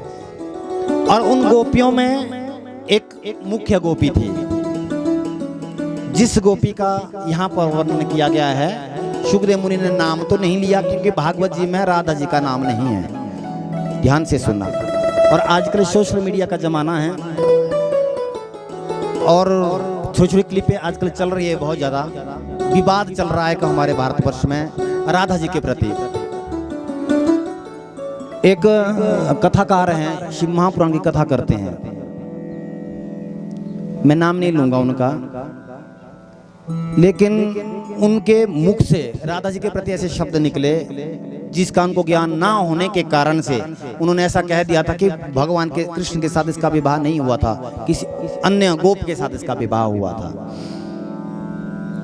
और ब्रजवासी को बड़ा क्रोध हुआ कि राधा जी के ऊपर ऐसी टिप्पणी कर दी। ध्यान देना।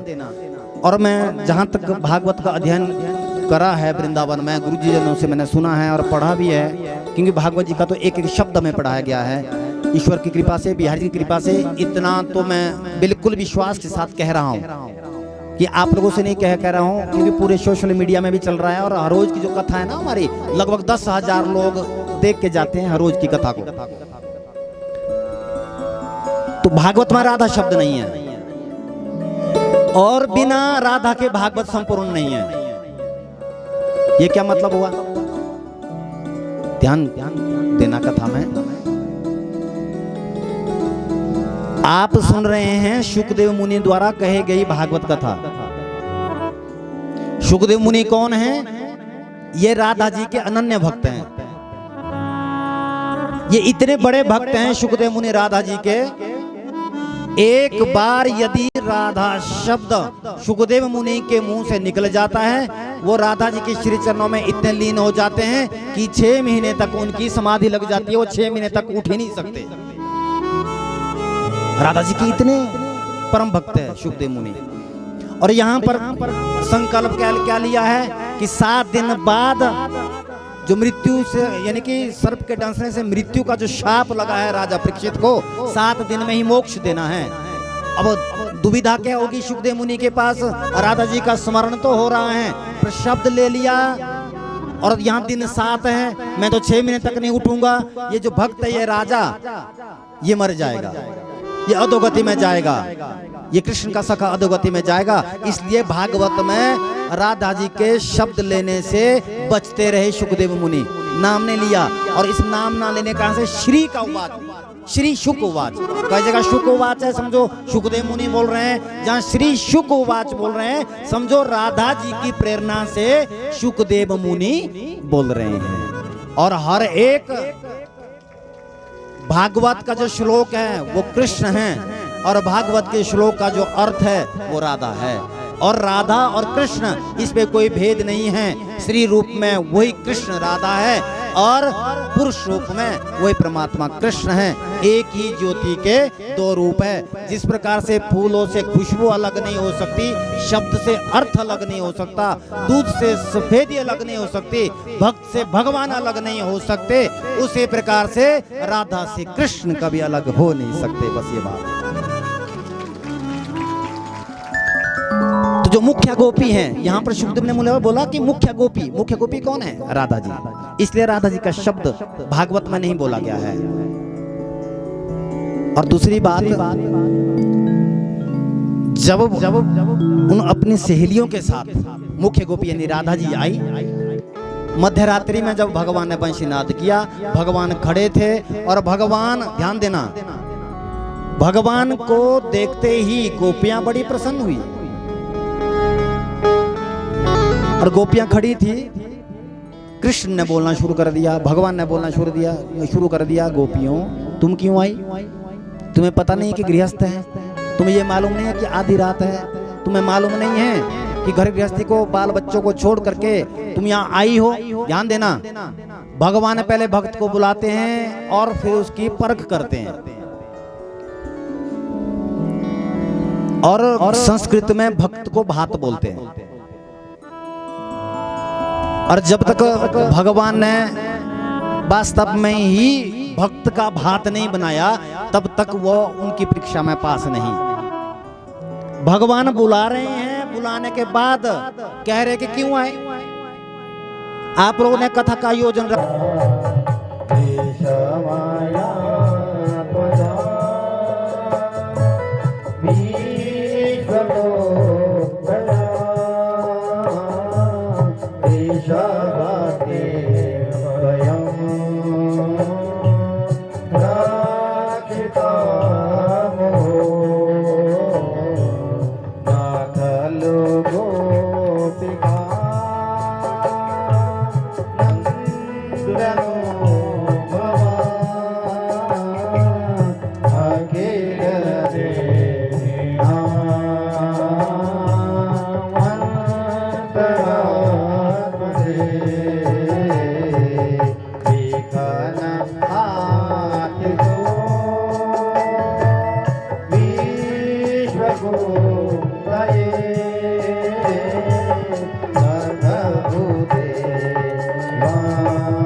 बिहारी भगवान की सांबीरभूचौरी सम्याना। ऐसे दिव्य गीत को गा करके गोपियों से रिझ गए भगवान। ध्यान देना, जिस व्यक्ति के घर में हर रोज ही गोपी गीत होता है, एक न एक दिन कन्हैया घर में जरूर आते हैं। गोपियों ने इस भव्य गीत के माध्यम से भगवान के श्री चरणों में कहा, कन्हैया हमें मालूम है हमसे कोई गलती हुई है, जिस कारण से आप हमसे छुप गए। अगर तुम दर्शन नहीं देना चाहोगे तो मत दीजिए, अपने चरणों में नहीं रखना चाहते तो मत रखिए, क्योंकि तब कथा मृतम तप्त जीवनम कविवीरीडितम कल्मषापहम्।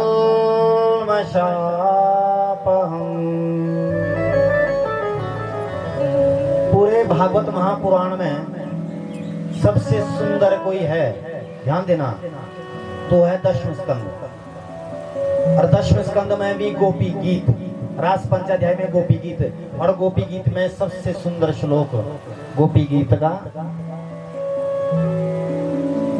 जिसमें कि भागवत जी के 10वें अध्याय का और अध्याय 10वें स्कंद का अध्याय नंबर 31 श्लोक नंबर 9, तव कथा मृतम।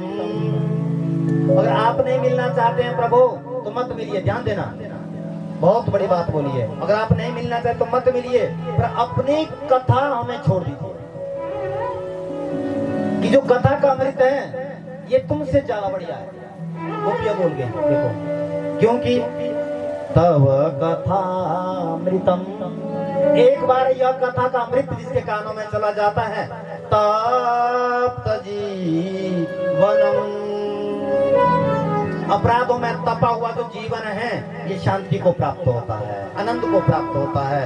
किससे आनंद प्राप्त होता है? कथा से, क्योंकि कविवीरीडितम कल्मषापहम्, क्योंकि क्लेशों से आक्रांत होकर के संसार में अपने क्लेशों से कोई व्यक्ति छुटकारा पाना चाहता है, इस तपे हुए जीवन में, जिस प्रकार से जेठ के महीने में तपती हुई गर्मी में व्यक्ति चढ़ाई चढ़ रहा हो, दूर दूर तो कहीं हवा नहीं मिल रही हो और कहीं पानी का दर्शन ना होता हो, गलती से कहीं आपको ठंडा शीतल जल देने आपको कोई पिलाने के लिए आ जाए तो व्यक्ति बोलता है कि मैं तो तृप्त हो गया।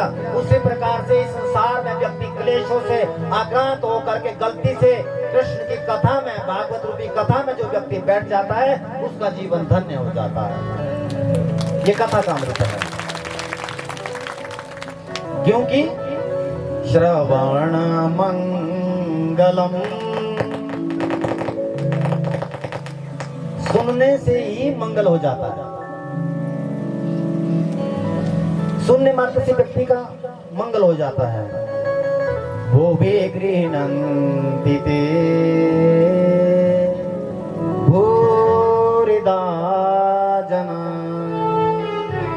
जो व्यक्ति इस कथा को श्रवण करने के बाद, ध्यान देना, गोपी गीत को छोड़ करके कभी नहीं जाना चाहिए। कुछ लोग उठे हैं गोपी गीत से, कभी नहीं उठना चाहिए, क्योंकि दूसरी बार कथा में गए तो गोपी गीत जब चल रहा हो तो कभी मत उठना। ये कल्याण का साधन बनता है, कल्याण का मार्ग है ये। और जो व्यक्ति इस गोपी गीत को एक बार सुन लेता है, भगवान उसके हृदय की धड़कनों को बराबर बना के रखते हैं, उसको कभी हार्ट अटैक नहीं होता, ऐसा हमारे ऋषि मुनि कहते हैं। और ऐसा सुनते ही, ऐसा गोपी गीत गाते ही भगवान प्रकट हो गए, और भगवान के प्रकट होते ही महाराज जितने भी व्रजांगने आनंद से प्रफुल्लित हुई, दौड़े दौड़े भगवान के श्री चरण में लिपटे हुए बार बार क्षमा याचना कर रही है, कन्हैया हमसे बहुत बड़ी भूल हुई कि हमने अपने मन में अभिमान को व्यक्त कर लिया था। कन्हैया आज के बाद हमारे मन में कोई अभिमान नहीं रहेगा, आज के बाद तो कन्हैया ही हमारे मन में और दिल में रहेंगे। भगवान ने जब ऐसा सोचा कि भक्त ने अभिमान को त्याग दिया है, भगवान प्रकट होकर के कह रहे हैं गोपियों और चिंता मत करो, अब मैं आपके मनोरथ को पूर्ण करूंगा। जितनी गोपियां, जितने भक्त थे उतने भगवान ने अपना रूप बना लिए, और सबके हाथों में, ध्यान देना, जितने भगवान के रूप बने सबके हाथों में मुरली है, और एक भक्त के पास एक कृष्ण है। पूरे भारतवर्ष में जितनी कथाएं हो रही है ना, उतने रूप भगवान बना देते हैं। हर एक कथा में कृष्ण है और हर एक गोपी के पास कृष्ण है। वो सर्वसमर्थ हैं, सर्वशक्तिमान हैं, उनके अनेकों रूप हैं, उनका एक रूप नहीं। इसलिए जब इस महारास में सम्मिलित होकर के भक्त के हृदय को भाव को समझते हुए भगवान ने जैसे भक्तों के साथ आलिंगन किया, गले से लगाया। इधर माता पार्वती कैलाश से देख रही थी और माता ने बोला शिव जी से कि भोले बाबा मैं कुछ दिनों के लिए वृंदावन जा रही हूँ। क्यों? वृंदावन में क्या है? अरे वहाँ कन्हैया है। कन्हैया? हाँ, वो भक्तों से मिल रही हैं, मैं भी जाऊंगी। भोलेनाथ ने कहा अकेले जाओगी, मुझे नहीं लेके जाओगी? कह रहे चलते तो तुम भी, लेकिन वहां तो गोपी बन के जाना पड़ेगा। गोपी मतलब भक्त, ध्यान देना। वह भक्त के साथ आए और घूंघट यूं डाल दिया शिव ने ताकि मुझे पहचान ना सके। और वृंदावन में पहुंचे, भगवान ने बोला ये दो गोपियां और आई, ये कौन आ गई होगी? तो माता पार्वती को पहचान लिया और दूसरी गोपी कौन है समझ नहीं आया, लेकिन गोपी है, कोई बात नहीं, दर्शन नहीं देना है। एक दिन वो भोले भंडारे सुनकर बनकर सुंदर नारी वृंदावन आ गए हैं, वृंदावन आ गए हैं। एक दिन वो भोले भंडारी बनकर सुंदर नारी वृंदावन आ गए हैं, वृंदावन आ गए हैं। एक दिन वो भोले भंडारी बनकर सुंदर नारी वृंदावन आ गए हैं, वृंदावन आ गए हैं। रास रचेगा ब्रज में भारी, हमें दिखा दे प्यारी, वृंदावन आ गए हैं, वृंदावन आ गए हैं। रास रचेगा ब्रज में भारी, हमें दिखा दे प्यारी, वृंदावन आ गए हैं, वृंदावन आ गए हैं।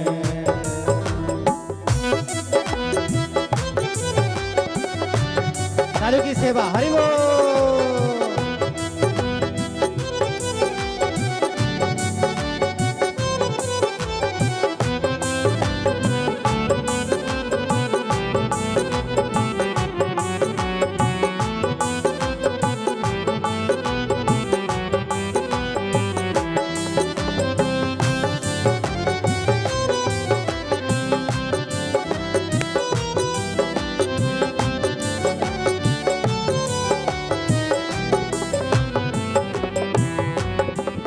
ओ मेरे भोले बाबा कैसे ले जाऊं तुम्हें रास में, तुम्हें रास में।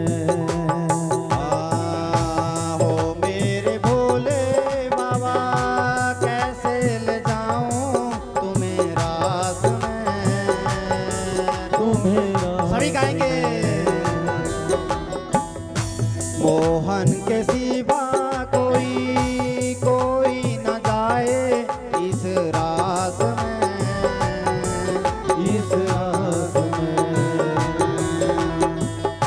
करेगी ब्रज की नारी, आस करेगी ब्रज की नारी। मानो बात हमारी, वृंदावन आ गए हैं, वृंदावन आ गए हैं। आस करेगी ब्रज की नारी, मानो बात हमारी, वृंदावन आ गए हैं, वृंदावन आ गए हैं।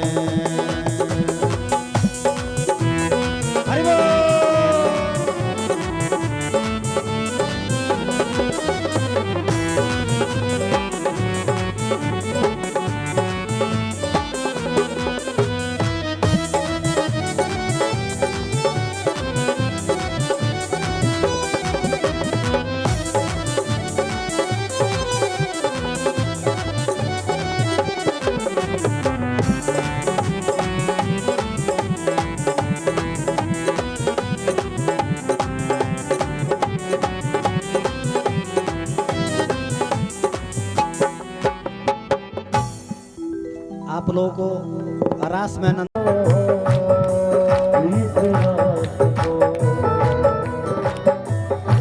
ऐसा सदा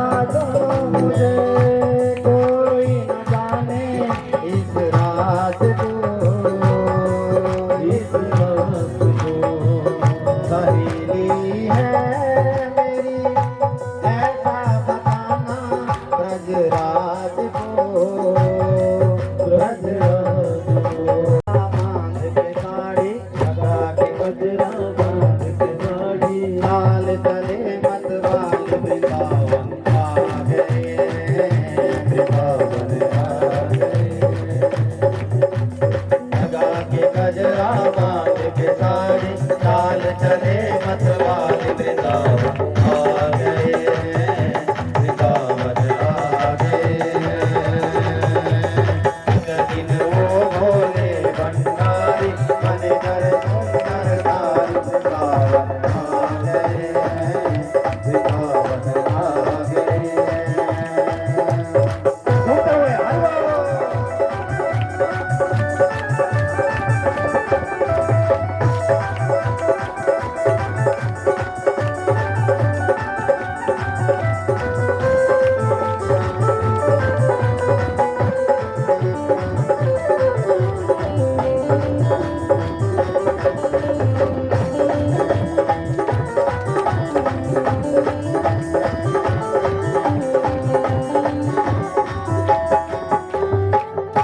पार्वती से बोले मैं भी चलूंगा तेरे साथ में, तेरे साथ में।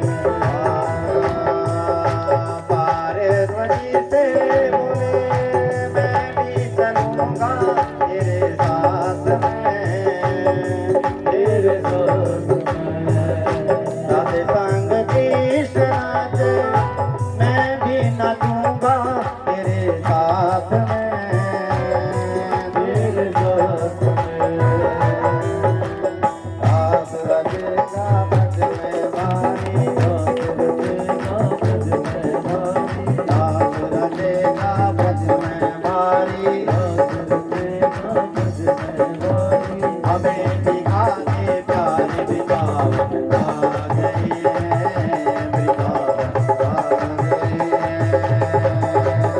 रास रचेगा ब्रज में भारी, हमें दिखा के जाए वृंदावन आ गए, वृंदावन आ गए। दिन वो भोले भंडारी मन कर सुंदर नारी, वृंदावन आ गए, वृंदावन आ गए।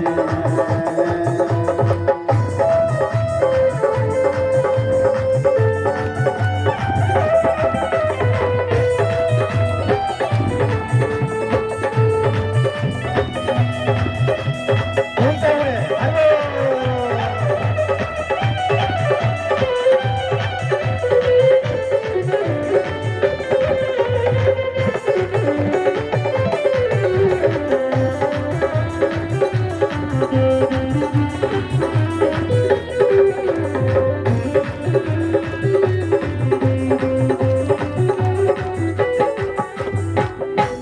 ऐसी बजाई बंसी सुध बल बोला दी भोलेनाथ जी, भोलेनाथ जी।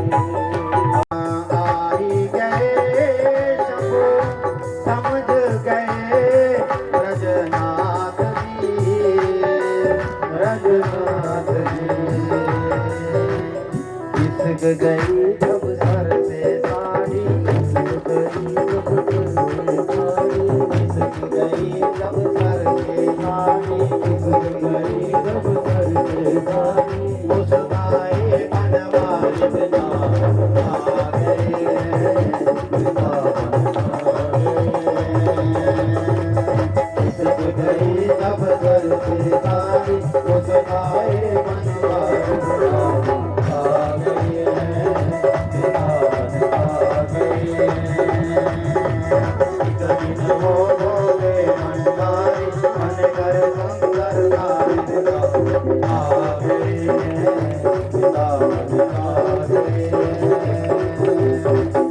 दिन वो भोले भंडारी मन कर सुंदर नारी, वृंदावन आ गए, वृंदावन आ गए, वृंदावन आ गए।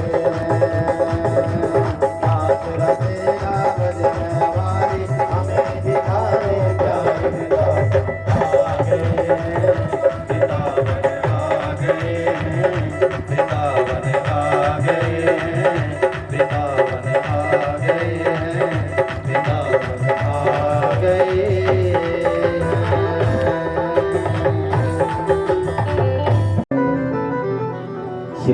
गोपेश्वर नाम।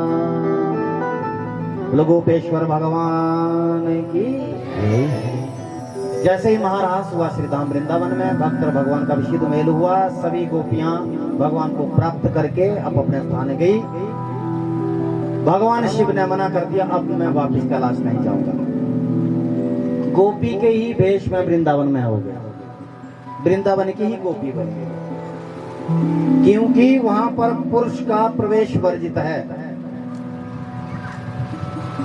पुरुष का मतलब बिना भक्त के वृंदावन में प्रवेश वर्जित है। कृष्ण की प्राप्ति के लिए ही वृंदावन में प्रवेश है। यदि पति पत्नी भी वृंदावन गए हो तो पति ये भाव न रखे कि मैं पुरुष हूं। ध्यान देना, इस धरती पर कोई पुरुष है तो सिर्फ परमात्मा है, क्योंकि सिर्फ पुरुष का ही कोई पति नहीं होता। पत्नी का तो पति होता है, लेकिन पुरुष का पति नहीं होता। ध्यान देना। लेकिन जो ये संसार के पुरुष है ना, तो आपके हम आप लोगों के भी पति कौन है? परमात्मा। इसलिए हम परम पुरुष नहीं है, हम सिर्फ संसारिक पुरुष है। क्योंकि हमारे ऊपर भी कोई पति है, तो वह है कृष्ण। इसलिए वृंदावन जाएंगे तो कृष्ण के पास सिर्फ गोपी बन करके जाना है, वो तुम्हें अपने गले से लगाएगा। यदि पुरुष बन करके गए तो वहां तो सिर्फ तुम रबड़ी खा के आओगे, घूम फिर करके आओगे। वृंदावन कोई टूरिस्ट पैलेस नहीं है, घूमने फिरने का स्थान नहीं है। वृंदावन तो कृष्ण का घर है, अपना घर। इसलिए वहां इसी भाव से ही जाना चाहिए। भक्तवत्सल भगवान की। क्योंकि प्रतिवर्ष सभी भक्तों के सहयोग से दिसंबर महीने में हम सब लोग भी जाते हैं तीर्थ यात्रा में। ध्यान देना, हमारे साथ बेचारे ऐसे भी भक्त होते हैं जिनके पास किराया हो भी जाता है, ऐसे भी लोग होते हैं जिनके पास किराया नहीं भी होता है। क्योंकि कृष्ण से मिलने के लिए धन की आवश्यकता नहीं, आपके मन की आवश्यकता है। पैसे वाले तो कहीं भी सुविधा से जा सकते हैं, तो बिना धन वाले भी जाए, ऐसी प्रार्थना है। तो दिसंबर के महीने में हम जाते हैं प्रतिवर्ष। इस बार हम माता के सीता के यहाँ भी जाएंगे, जनकपुरी भी जाएंगे, अयोध्या जी भी जाएंगे, त्रिवेणी संगम में भी गोता लगाएंगे, और वहां से सीधा नेपाल काठमांडू भी जाएंगे, वहां से सीधा श्री धाम वृंदावन आएंगे। और हमारा प्रतिवर्ष का संकल्प है, वृंदावन में भागवत कथा होती है, वृंदावन का भ्रमण होता है, और वृंदावन में आनंद के साथ भागवत कथा श्रवण करने के बाद हरिद्वार से गंगा जी में गोता लगा के अब अपने घर आते हैं। ऐसा प्रतिवर्ष का हमारा संकल्प है। हम सब लोग जाते हैं। आप लोगों की इच्छा होगी जाने की तो आप लोगों ने भी चलना, सबका स्वागत है। क्योंकि कल तो हम यहाँ से विदा लेंगे, कल तो हम भागवत जी का विश्राम करके निकलेंगे सभी लोग अपने गंतव्य की ओर। और आप सभी लोग, क्योंकि वैसे तो आप लोग को छोड़ने का मन नहीं कर रहा है, इसलिए विदाई का वो मन आज ही होना प्रारंभ हो गया है। विदाई की वो पीड़ा आज ही मन में चुभ रही है, क्योंकि इतना प्रेम आप लोगों ने बरसाया है, इतना आनंद यहाँ पर हुआ है। तो आप लोग जब भी कभी भी आप सो गए तो जरूर आप बिना मिले मत आना। वहाँ छोटा सा बांकी बिहारी जी का एक स्थान बन रहा है, आप वहाँ जरूर आना। और कल भी जैसे आचार्य जी ने कहा था, किसके पास यदि कोई गरीब ऐसा हो, गरीब मतलब जिसके माता पिता ना हो, या अथवा कोई पिताजी नहीं रहे हैं, निर्धन ऐसी कोई बेटी हो, तो निसंकोच आपने फोन करना। आचार्य जी से अपने संपर्क नंबर ले लेना, और हमारे आचार्य जो राजू जी हैं उनसे अपने संपर्क ले लेना, वो भी हमारे साथ जुड़े हैं बेचारे, हम उनके साथ जुड़े हैं। हम सभी लोग सहयोग के द्वारा ऐसा कार्य करेंगे। कहीं व्यक्ति सोचता है कि मंदिर में जाकर के हम अपनी बेटी का कन्यादान करेंगे, अपने एक सूट और 2 लोगों के साथ होता सोचते हैं ना ऐसा। और मंदिर में कई झंझट होता है कि इससे पूछो कि कब करेंगे, कब डेट होगी। वो बांके बिहारी जी सबके हैं, आपको किससे डेट लेने की जरूरत नहीं पड़ेगी, आपको सिर्फ फोन करना है। अगर आपके पास धन भी नहीं होगा तो भी बेटी का कन्यादान होगा, और इज्जत के साथ होगा। ये भाव तो आप जरूर आना, और जरूर आप सनातन धर्म के लिए अगर इस शरीर की आवश्यकता हो तो जरूर आप पूछना। आप निसंकोच होकर के फोन करना, जहां आपको धर्म की कोई बात समझ में ना आ रही हो। जितना सामर्थ्य हम जरूर प्रयास करेंगे। हमारा लक्ष्य कथा कहने से, धन प्राप्त करने से मतलब नहीं है। इस धन से धर्म हो जावे और सनातन धर्म का उत्थान और पतन नहीं। इसलिए हम सभी लोगों का दायित्व बनता है, फर्ज बनता है, क्योंकि सनातन धर्म को जागृत करने के लिए हम सभी लोगों को एकत्रित होना पड़ेगा, इकट्ठे होना पड़ेगा, तभी आने वाली पीढ़ी सुरक्षित रहेगी। नहीं तो आज ही ऐसा प्रतीत हो रहा, मालूम हो रहा है कि जैसे भगवान हम लोगों से रूठ से गए हैं।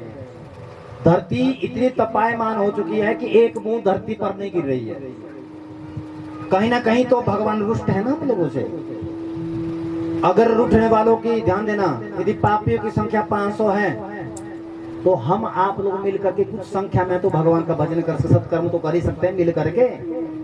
अगर ऐसा आपको धर्म के लिए कभी भी हम लोगों की आवश्यकता हो, जुड़ने की कथा करिए, कथा का तुम बुलाओ ना बुलाओ कोई चिंता नहीं, क्योंकि हम ईश्वर के भरोसे हैं। ध्यान देना, किसी के धन के भरोसे नहीं।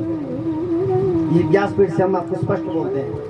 होता कोई मन में लालच तो हम आपको कई चीजें बताते, कुछ ऐसी चीजें बताते, हमें कोई लालच किस चीज का नहीं। 2 समय की रोटी की व्यवस्था कन्हैया करेगा, हमारा पूर्ण विश्वास है। हाँ, धर्म के लिए आवश्यकता है तो ये आपका भाई, ये आपका बेटा आधी रात में भी आपके साथ खड़ा है।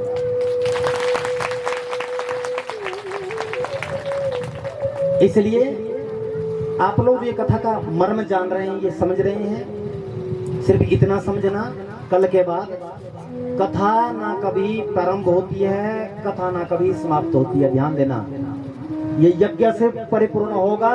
जो हृदय का आनंद है इसको कभी समाप्त मत होने देना। ये कथा का जो आनंद आपके हृदय में है ना, इसको हमेशा याद रखना, हमेशा याद रखना।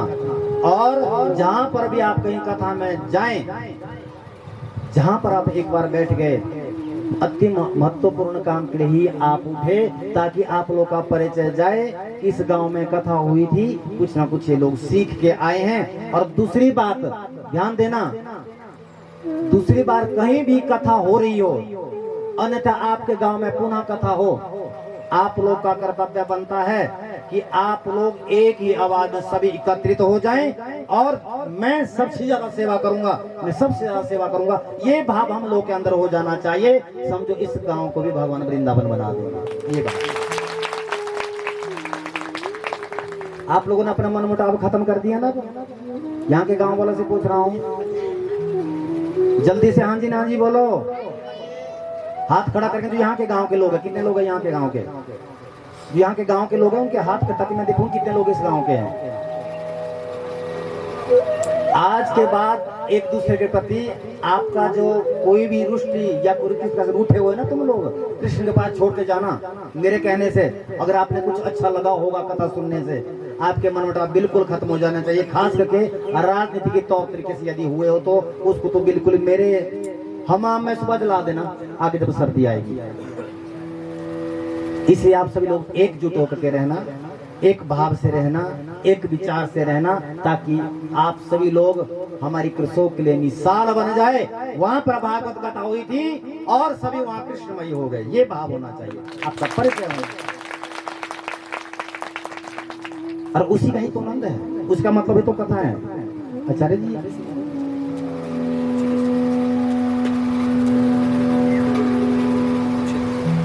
किसी ने 2-3 प्रश्न पूछे हैं कि मैंने कहा था किसी को यदि कोई प्रश्न हो तो बोलना।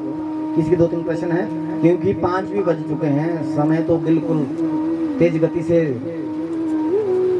दौड़ता ही है। मुझे लग रहा है कि दूसरी बार कभी कथा बुलाओ ना तो हम 5 घंटे की कथा करेंगे।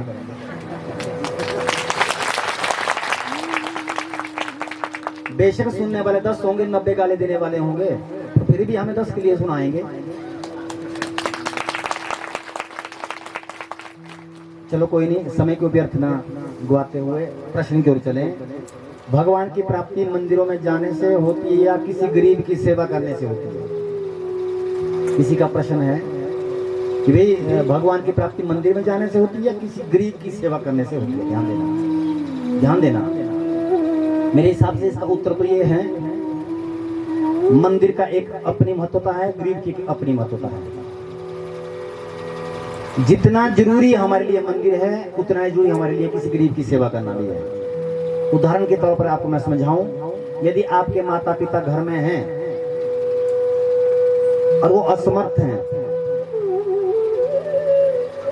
और उनको छोड़ करके आपने गरीबों के लिए भंडारा लगा दिया तो आपका भंडारा व्यर्थ है, क्योंकि माता पिता आपके घर में भूखे हैं। ध्यान देना, मंदिर में ध्यान देना, क्योंकि माता पिता को भी खिलाओ और गरीबों को भी दो।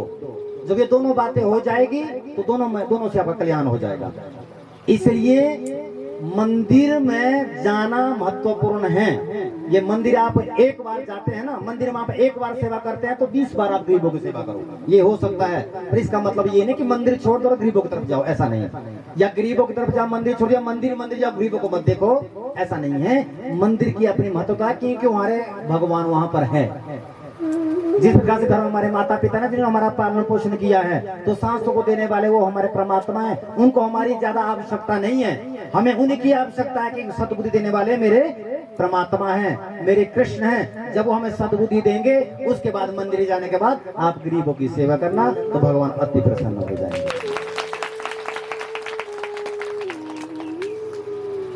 समझ गए?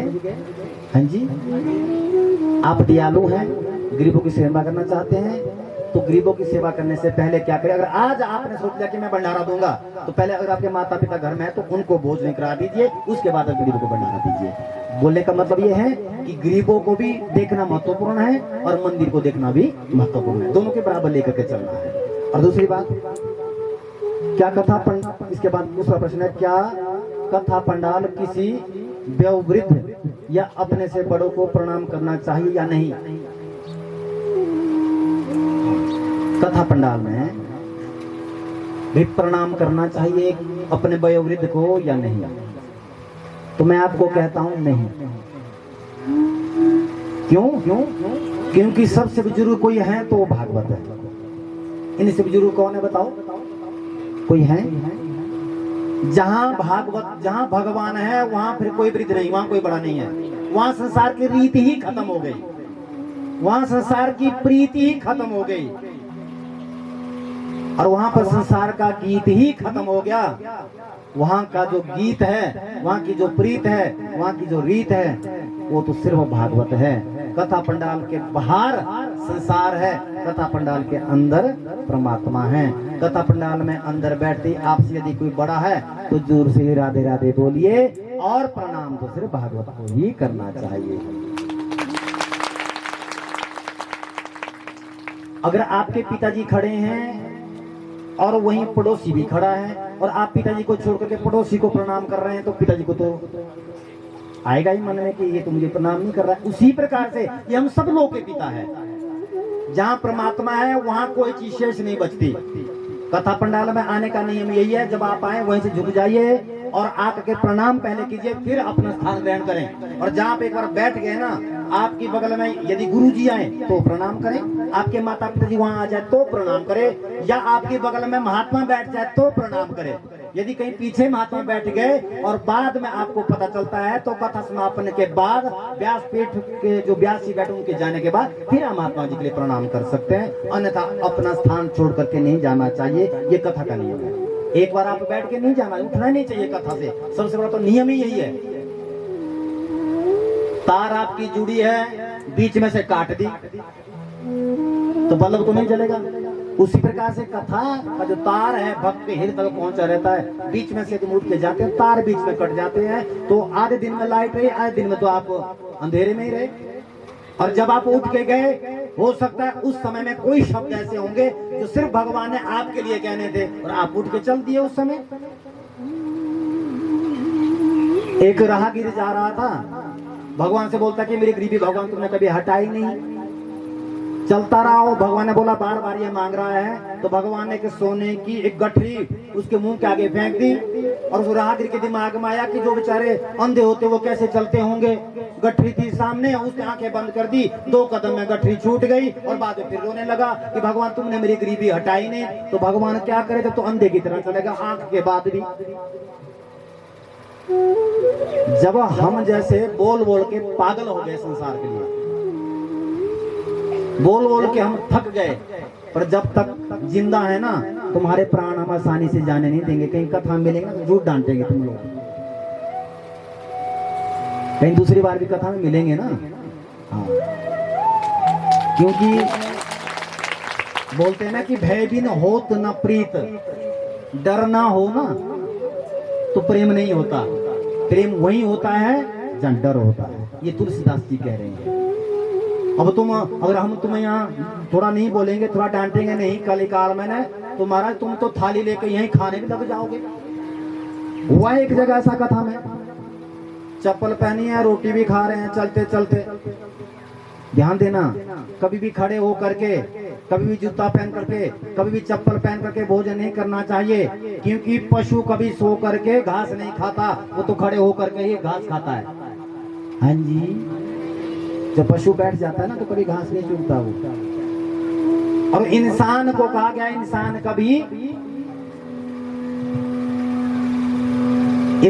कभी खड़े होकर के भोजन नहीं करता है। जो व्यक्ति, ध्यान देना, जूता और चप्पल पहन करके और चलते फिरते ही भोजन करता है, और बिना नहाए धोए जो व्यक्ति भोजन करता है, जितना वो भोजन करता है वो सब भूत प्रेतों को लग जाता है।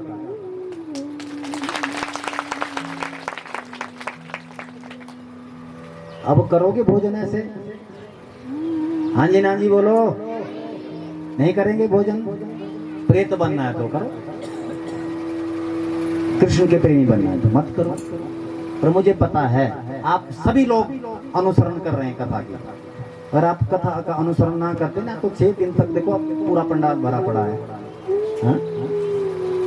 इसका मतलब कथा का जो आनंद है वो अपने साथ आप लेकर के हमेशा हमेशा के लिए जाइए, कुछ नियम सीखिए। और दूसरी बात, कभी भी चलते फिरते भोजन की बात मैंने क्यों की, क्योंकि आजकल चल रहा है ना शादियों में भी खड़े खड़े भोजन, हाँ, स्टैंडिंग सिस्टम चल रहा है। तो फिर वहां पर भी यमराज की यमपुरी में भी फिर स्टैंडिंग सिस्टम ही होगा। वो भी फिर तुम्हें कुर्सी पे पानी नहीं पिलाएगा, बैठे नहीं देगा, पहले पीटना शुरू कर देगा वहां पर। वो तुम्हें इंसान तो बनाया तो जानवर बन गया। अगर तुम वहां गए भी हो तो थाली लीजिए, थाली रख करके कहीं बैठ करके भोजन करें, क्योंकि वो अन्नपूर्णा है, उसका अपमान नहीं करना चाहिए। इसलिए कथा पंडाल में जो आपका जो प्रश्न था, तीसरा प्रश्न एक और है, कथा सुनने से आनंद आता है पर घर जाकर मन नहीं लगता पूजन में, कृपया आप बताएं हम क्या करें। बस इसी उत्तर के बाद हम कथा की ओर जाएंगे बहुत जल्दी में, क्योंकि आप लोग हमसे ज्यादा जल्दी में है। हाँ जी, आप लोग को जल्दी है? जोर से बोले हुए, मतलब आप कथा सुनोगे बहुत आनंद है। फिर तो मतलब फिर पास हो गए हम कि फेल हुए? मुझे तो लग रहा है कि मैं फेल हो गया हूँ, इसमें तो डर था पहले दिन से ही। पर आप लोगों ने पास कर दिया तो फिर इसका मतलब हो ही जाऊंगा पास कभी ना कभी। प्रश्न था, कथा सुनने के बाद आनंद कम हो जाता है। ध्यान देना, जो नियम आपने कथा में अपनाया है कथा श्रवण करने का, ध्यान देना, अगर आपका मन घर में नहीं लग रहा है, सबसे पहले तो आपको भगवान को समर्पण भाव से अपना मानना पड़ेगा। मन ना लगने का कारण यही है कि हम मूर्ति में मूर्ति देख रहे हैं, मूर्ति में भगवान नहीं देख पा रहे। सबसे पहले तो आप ये समझे कि जहां आप अपने मंदिर में घर में पूजन कर रहे हैं ना सुबह बैठ करके, उसमें चाहे आपने शिवलिंग रखा है, उसमें चाहे आपने राम जी रखे हैं, उसमें चाहे आपने कृष्ण जी रखे हैं, उसमें चाहे आपने दुर्गा जी रखी है, उसमें चाहे आपने गणेश, कुछ भी रखे, वो परमात्मा के सब रूप हैं। उनको आप मूर्ति ना समझे, उनको तो सिर्फ और सिर्फ आप परमात्मा समझे कि मैं भगवान का ही पूजन कर रहा हूँ, कर रही हूँ। ये मूर्ति नहीं, ईश्वर है। सबसे पहले शुरुआत इससे करो। जब मूर्ति का भाव खत्म हो जाएगा तो कृष्ण का भाव प्रकट हो जाएगा। जिस प्रकार से प्रहलाद को बोला किसने, हिरण्यकशिपु ने, कि तेरा परमात्मा कहाँ है, क्या इस खंबे में भी है? कह रहे हाँ। जब खंबे से नारायण प्रकट हो गए तो बाद में भक्तों ने पूछा था नरसिंह भगवान से, क्या प्रभु आपको पता था, आपको पहले ही पता था कि मैं पहले ही खंबे में बैठ के रहूं? और हिरण्यकशिपु पूछेगा तो ये हाँ करेगा और फिर आप निकलेंगे, क्या आपने ये लीला की थी क्या? आप पहले ही खंबे में आ गए थे क्या? भगवान ने बोला ऐसा नहीं, मैं पहले खंबे में नहीं था, पर जहां मेरे भक्त ने हाँ कर दी मन से, मैं वहां ना कर ही नहीं सकता। जब मेरे भक्त ने बोले खंबे में हाँ, तो मुझे तुरंत प्रकट होना पड़ा, क्योंकि मेरे ना से तो होगा ही कुछ नहीं, क्योंकि उनका पूर्णतः अंदर से विश्वास था। उनको खंबा नहीं दिख रहा था, उनको तो उस खंबे में मेरे कृष्ण दिख रहे थे। उसी प्रकार से धन्य है वह प्रहलाद जी जिन्होंने खंबे में भी भगवान को देख लिया। और बड़ा ही अल्प बुद्धि है इंसान, खंबे में तो दूर, वो तो मूर्ति में तो छोड़ करके इंसान में भी इंसान नहीं देख पा रहा है। कहने का मेरा भावियों है, अपने घर में आप बैठे, मन आपका इस लगेगा जो कथा का आपको क्रम यहाँ पर सुनने को मिला, इसका पहले चिंतन करो, मनन करो। चिंतन मनन करने के बाद जिसकी भी आप पूजा कर रहे हैं मन से कीजिए, चाहे 5 मिनट के लिए कीजिए। और एक चीज बिल्कुल अपने मन में ठान के रखना, आज के बाद मेरे सिर्फ कृष्ण है, कृष्ण सिर्फ मेरे हैं। संसार की सारी रीत अपनानी है, मामे बनकर भी जाओ, बेटी का भी विवाह भी करो, बच्चों की पढ़ाई लिखाई भी करो, घर भी बनाओ, सब कार्य करो, लेकिन मेरे सिर्फ कृष्ण है, कृष्ण मेरे हैं। मैं कृष्ण के घर से आया हूँ अथवा आई हूँ और कृष्ण के घर ही वापिस जाना है। ये आपके मन में, ये शब्द कभी अपने मन से दूर न रखना। जब ये भाव आपके रखेंगे, आपका मन भी, आपका चित्त भी, आपकी मनोस्थिति भी कृष्ण के श्री चरणों में लगी रहेगी और योग कथा का आनंद आपके घर में भी बना रहेगा। बोले भक्त वत्सल भगवान की जय। जय जय श्री राधे, जय जय श्री राधे, जय जय श्री राधे श्याम। आइए अब हम बिल्कुल संक्षिप्त में कथा का श्रवण करेंगे। 20 मिनट शेष है, क्योंकि समय की सीमा को तो देखना ही पड़ेगा। सब लोगों को भोजन प्रसाद भी करनी है, कुछ तो की बसीज भी जाएगी, ये भी देखना पड़ेगा। और उसके बाद रात्रि में आप सब लोगों को आना भी है। आज विश्राम रात्रि है, अंतिम नहीं बोलेंगे, विश्राम रात्रि है। और कल तो सभी लोग आप अपने घर जाएंगे ही जाएंगे। इसलिए मैं तो ये कह रहा हूं कि जितने भी अभी कथा सुन रहे हैं ना, आज आप जाना ही मत घर, भजन करके ही जाना। मत बजाओ तालियां तुम लोग, कि तुम नहीं चाहते कि लोग यहाँ रुके हैं। अगर तुम सभी लोग यहाँ रुकेंगे ना विश्राम रात्रि में, तो हो सकता है थोड़ी देर हम सभी लोग भी यहाँ आ जाएं शाम को। पर आएंगे तब, यदि आप सब आएंगे, कितने लोग आएंगे हाथ खड़ा करेंगे जरा हम अभी तो देख लें। जिसके हाथ खड़े नहीं है उनके लिए पालकी भेजेंगे, चिंता मत करो। पालकी का बंदोबस्त करेंगे, वही शेष बच गया। और तो कुछ, और बाकी तो सब कर दिया गाँव वालों ने। हाँ, पालकी का बंदोबस्त है, हाँ वो करें। बोलो भक्त वत्सल भगवान की। और दूसरी बात, कल जो कथा का क्रम रहेगा, सब लोगों से वार्तालाप करके, आचार्य जी ने भी सबसे वार्तालाप किया था, क्योंकि यहाँ पे गर्मी का इतना वर्चस्व है कि यहाँ तो आदमी पानी को भी नहीं, हाँ, पानी को सोचा कि पाइप मुंह में लगा के रखें, इतनी गर्मी है। पर हमें गर्मी से क्या लेना है, हमें है काम ईश्वर से, जगत रूठे तो रूठे। तो कथा का जो समय इन्होंने निर्धारित किया है कि कह रहे, वैसे तो कथा का जो क्रम होना था वो होना था लगभग, क्योंकि पूजा पाठ अपना सुबह का हवन जो होना था वो लगभग 11 बजे तक समापन हो जाना था, लेकिन असली जो गर्मी है वो 11 बजे शुरू होती है यहाँ पर।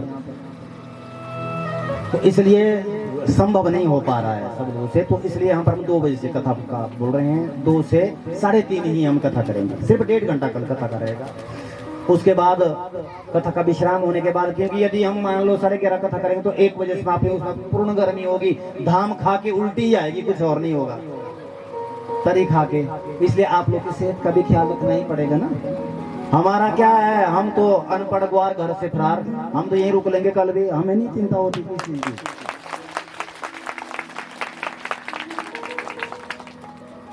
हाँ, फिर उसके बाद पुराण की विदाई होगी नियमा अनुसार। आप सभी लोग विदाई में सम्मिलित होना, जिस प्रकार से श्रद्धा और भाव से आपने भागवत जी का स्वागत किया था, तो विदाई समारोह में भी आप सभी लोग सम्मिलित रहना। तब तक आप कथा पंडाल छोड़ के मत जाना, यानी कि इस गांव को छोड़ के मत जाना। भोजन प्रसादी ग्रहण कर लेना। सभी उस यात्रा में निकलेंगे भगवान को विदा करने में, और उस आनंद को अपने हृदय में धारण करना, और फिर भागवत जी की विदाई करेंगे। तो आइए कथावस्तु को चलें। आगे के प्रसंग में सुखदेव मुनि कह रहे हैं, ब्रज लीला में भगवान ने श्रीधाम वृंदावन में अनेकों लीलाएं की। भगवान अपने मन में सोच रहे हैं, क्यों ना आगे की लीलाओं को मैं संपन्न करूं, क्योंकि मथुरा का राजा है कंस, वो बहुत ही आतताई है। भगवान का लक्ष्य है, जब तक मैं भारत भूमि में रहूं, इस धरती पर रहूं, तो अपराधियों का मैं नामो निशान खत्म करूं। तो अक्रूर जी आते हैं, जो कि कृष्ण के चाचा जी, वृंदावन आए। यशोदा और नंद बाबा को समझाया बड़ी मुश्किल से, गोप ग्वालों को। भगवान ने कहा, मैं आज जा रहा हूं, परसों वापिस आऊंगा, क्योंकि ब्रजवासी भगवान को छोड़ना नहीं चाह रहे हैं। कथा का विस्तार बहुत बड़ा है, समय बहुत कम है। तो भगवान वृंदावन छोड़ करके मथुरा पहुंचे, और मथुरा में उन्होंने सबसे पहले दर्जी पर कृपा की, क्योंकि जितने भी दर्जी मथुरा के वो भगवान को ही प्राप्त करना चाहते थे। कंस के धोबी ने एक दिन कपड़े धो करके वो आ रहा था, भगवान ने कपड़े मांगे कि हमारे इन ब्रजवासियों को दे दो, मना कर दिया। भगवान ने एक ही थप्पड़ में उसका राम नाम सत कर दिया। जितने भी वो कंस के कपड़े थे ना, धो के ला रहा था धोबी घाट से, सब ब्रजवासियों ने पहने। अब ब्रजवासी छोटे छोटे, कंस तो विशालकाय था। अब वो दर्जी के पास कपड़े ले गए और छोटे छोटे बढ़िया उनके नाप के कर दिए। तो आशीर्वाद दे दिया दर्जियों को वृंदावन में, ब्रज में, कि तुम करोड़पति बनोगे, धन की कभी कमी नहीं, लक्ष्मी तुम्हारे पास ही रहेगी, ऐसा आशीर्वाद दिया। और सुदामा माली को कृपा की, और तुलसी की कंठी भगवान ने सुदामा माली के यहाँ पर धारण की। हर एक व्यक्ति को तुलसी की कंठी धारण करनी चाहिए।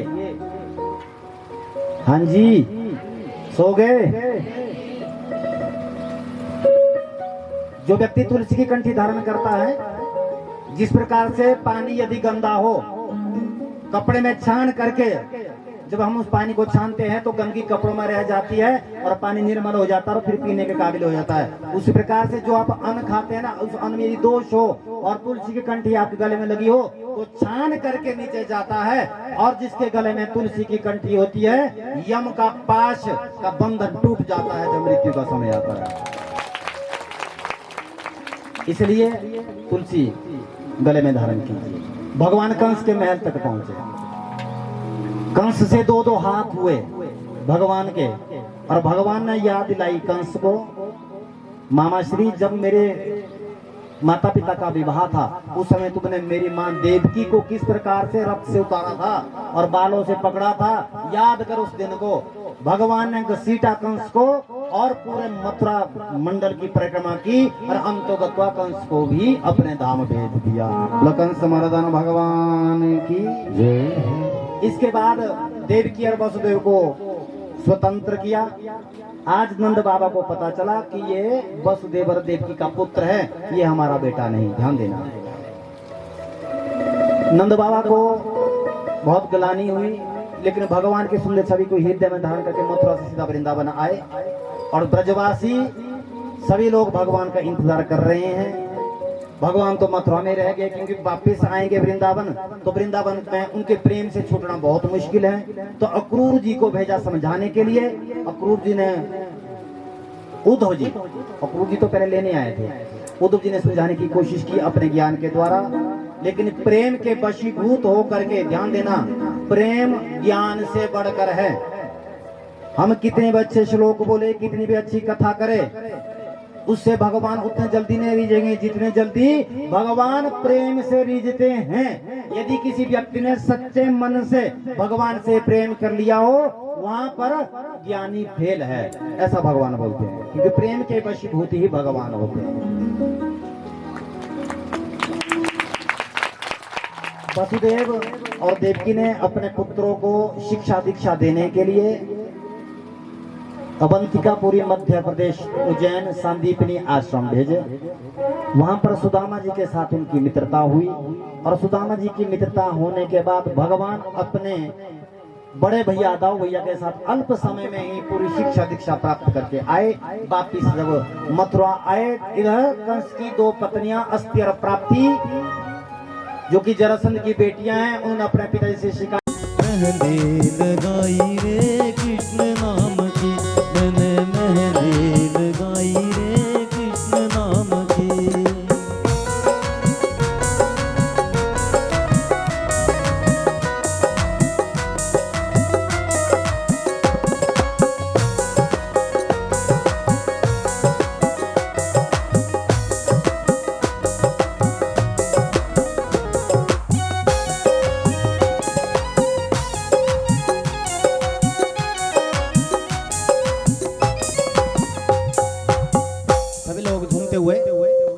श्रद्धा और भाव के साथ भगवान के इस दिव्य विवाह के बेला में आप लोग सम्मिलित हो जाएंगे।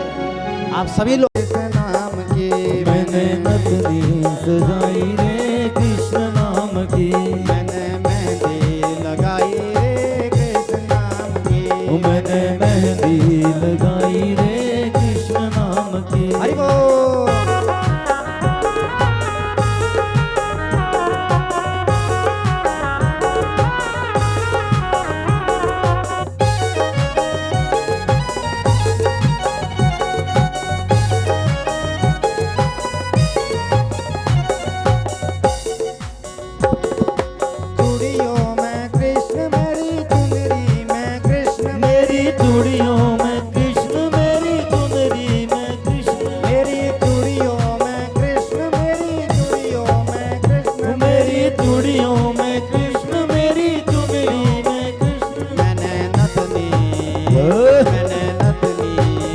मैंने नथनी सजाई रे कृष्ण नाम की, मैंने नथनी सजाई रे कृष्ण नाम की, मैंने माला बनाई रे कृष्ण नाम की, मैंने माला बनाई रे कृष्ण नाम की। हरि बोल।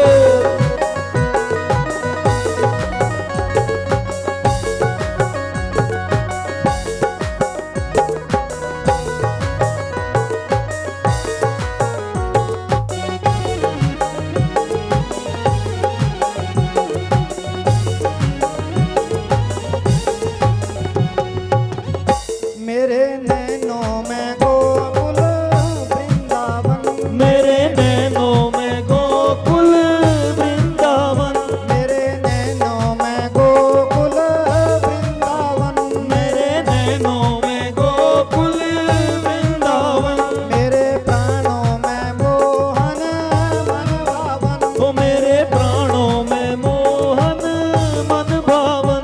मैंने ज्योति हरि बोल। मैंने ज्योति जलाई रे कृष्ण नाम की, मैंने ज्योति जगाई रे कृष्ण नाम की, मैंने मेहंदी रचाई रे कृष्ण नाम की, मैंने मेहंदी रचाई रे कृष्ण नाम की। हरि बोल। जय हो।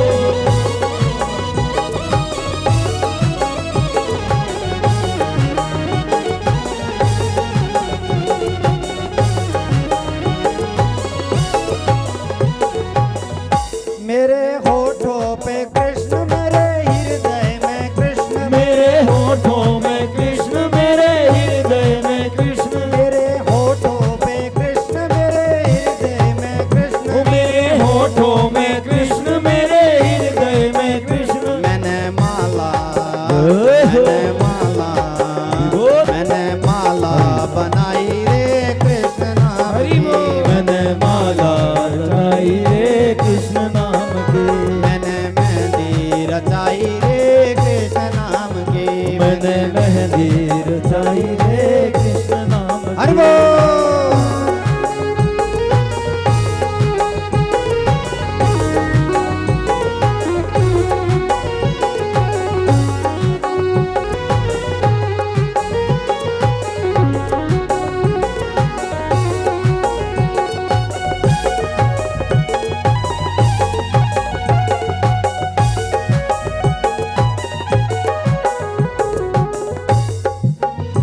अब छाया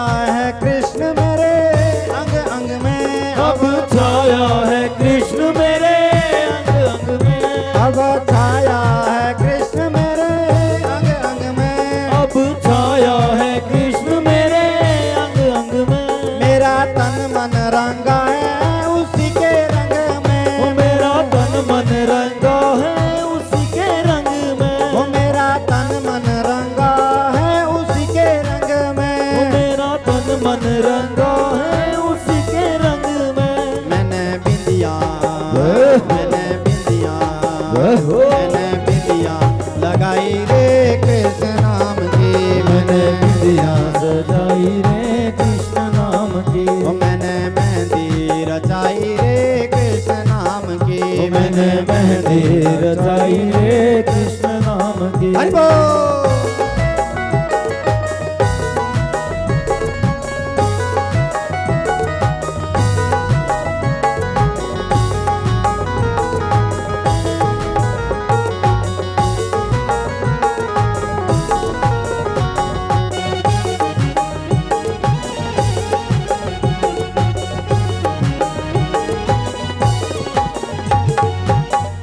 मेरा प्रीतम है कृष्ण, मेरा जीवन है कृष्ण, मेरा प्रीतम है कृष्ण, मेरा जीवन है कृष्ण, मेरा प्रियतम है कृष्ण, मेरा जीवन है कृष्ण, मेरा प्रियतम है कृष्ण, मेरा जीवन है कृष्ण। मैंने शादी मैंने शादी रचाई रे कृष्ण नाम की, मैंने शादी रचाई रे कृष्ण नाम की, मैंने मेहंदी रचाई रे कृष्ण नाम की, मैंने मेहंदी रचाई रे कृष्ण नाम की, मैंने माला बनाई रे कृष्ण नाम की, मैंने माला बनाई रे कृष्ण नाम की, मैंने मेहंदी रचाई रे कृष्ण नाम की, मैंने मेहंदी रचाई रे कृष्ण नाम की, मैंने मेहंदी रचाई रे कृष्ण नाम की, मैंने मेहंदी रचाई रे कृष्ण नाम की, मैंने मेहंदी रचाई रे कृष्ण नाम की, मैंने मेहंदी रचाई रे कृष्ण नाम की, मैंने मेहंदी रचाई रे कृष्ण नाम की, मैंने मेहंदी रचाई रे कृष्ण नाम की, मैंने मेहंदी रचाई रे कृष्ण नाम की, मैंने मेहंदी रचाई रे कृष्ण नाम की। ये अभ्यास से आप क्यों आए, तो मेरे पास क्या जवाब होता? बात तो यही हो कि बुलाने वाले तुम और पीठ पूछने वाले भी तुम क्यों आए, ये तो कोई मतलब ही नहीं है। गोपियों का हमें निमंत्रण दिया और वहां पीपल के पास मिले थे ना हम सब लोग, और तुम गांव वाले मिलके बोले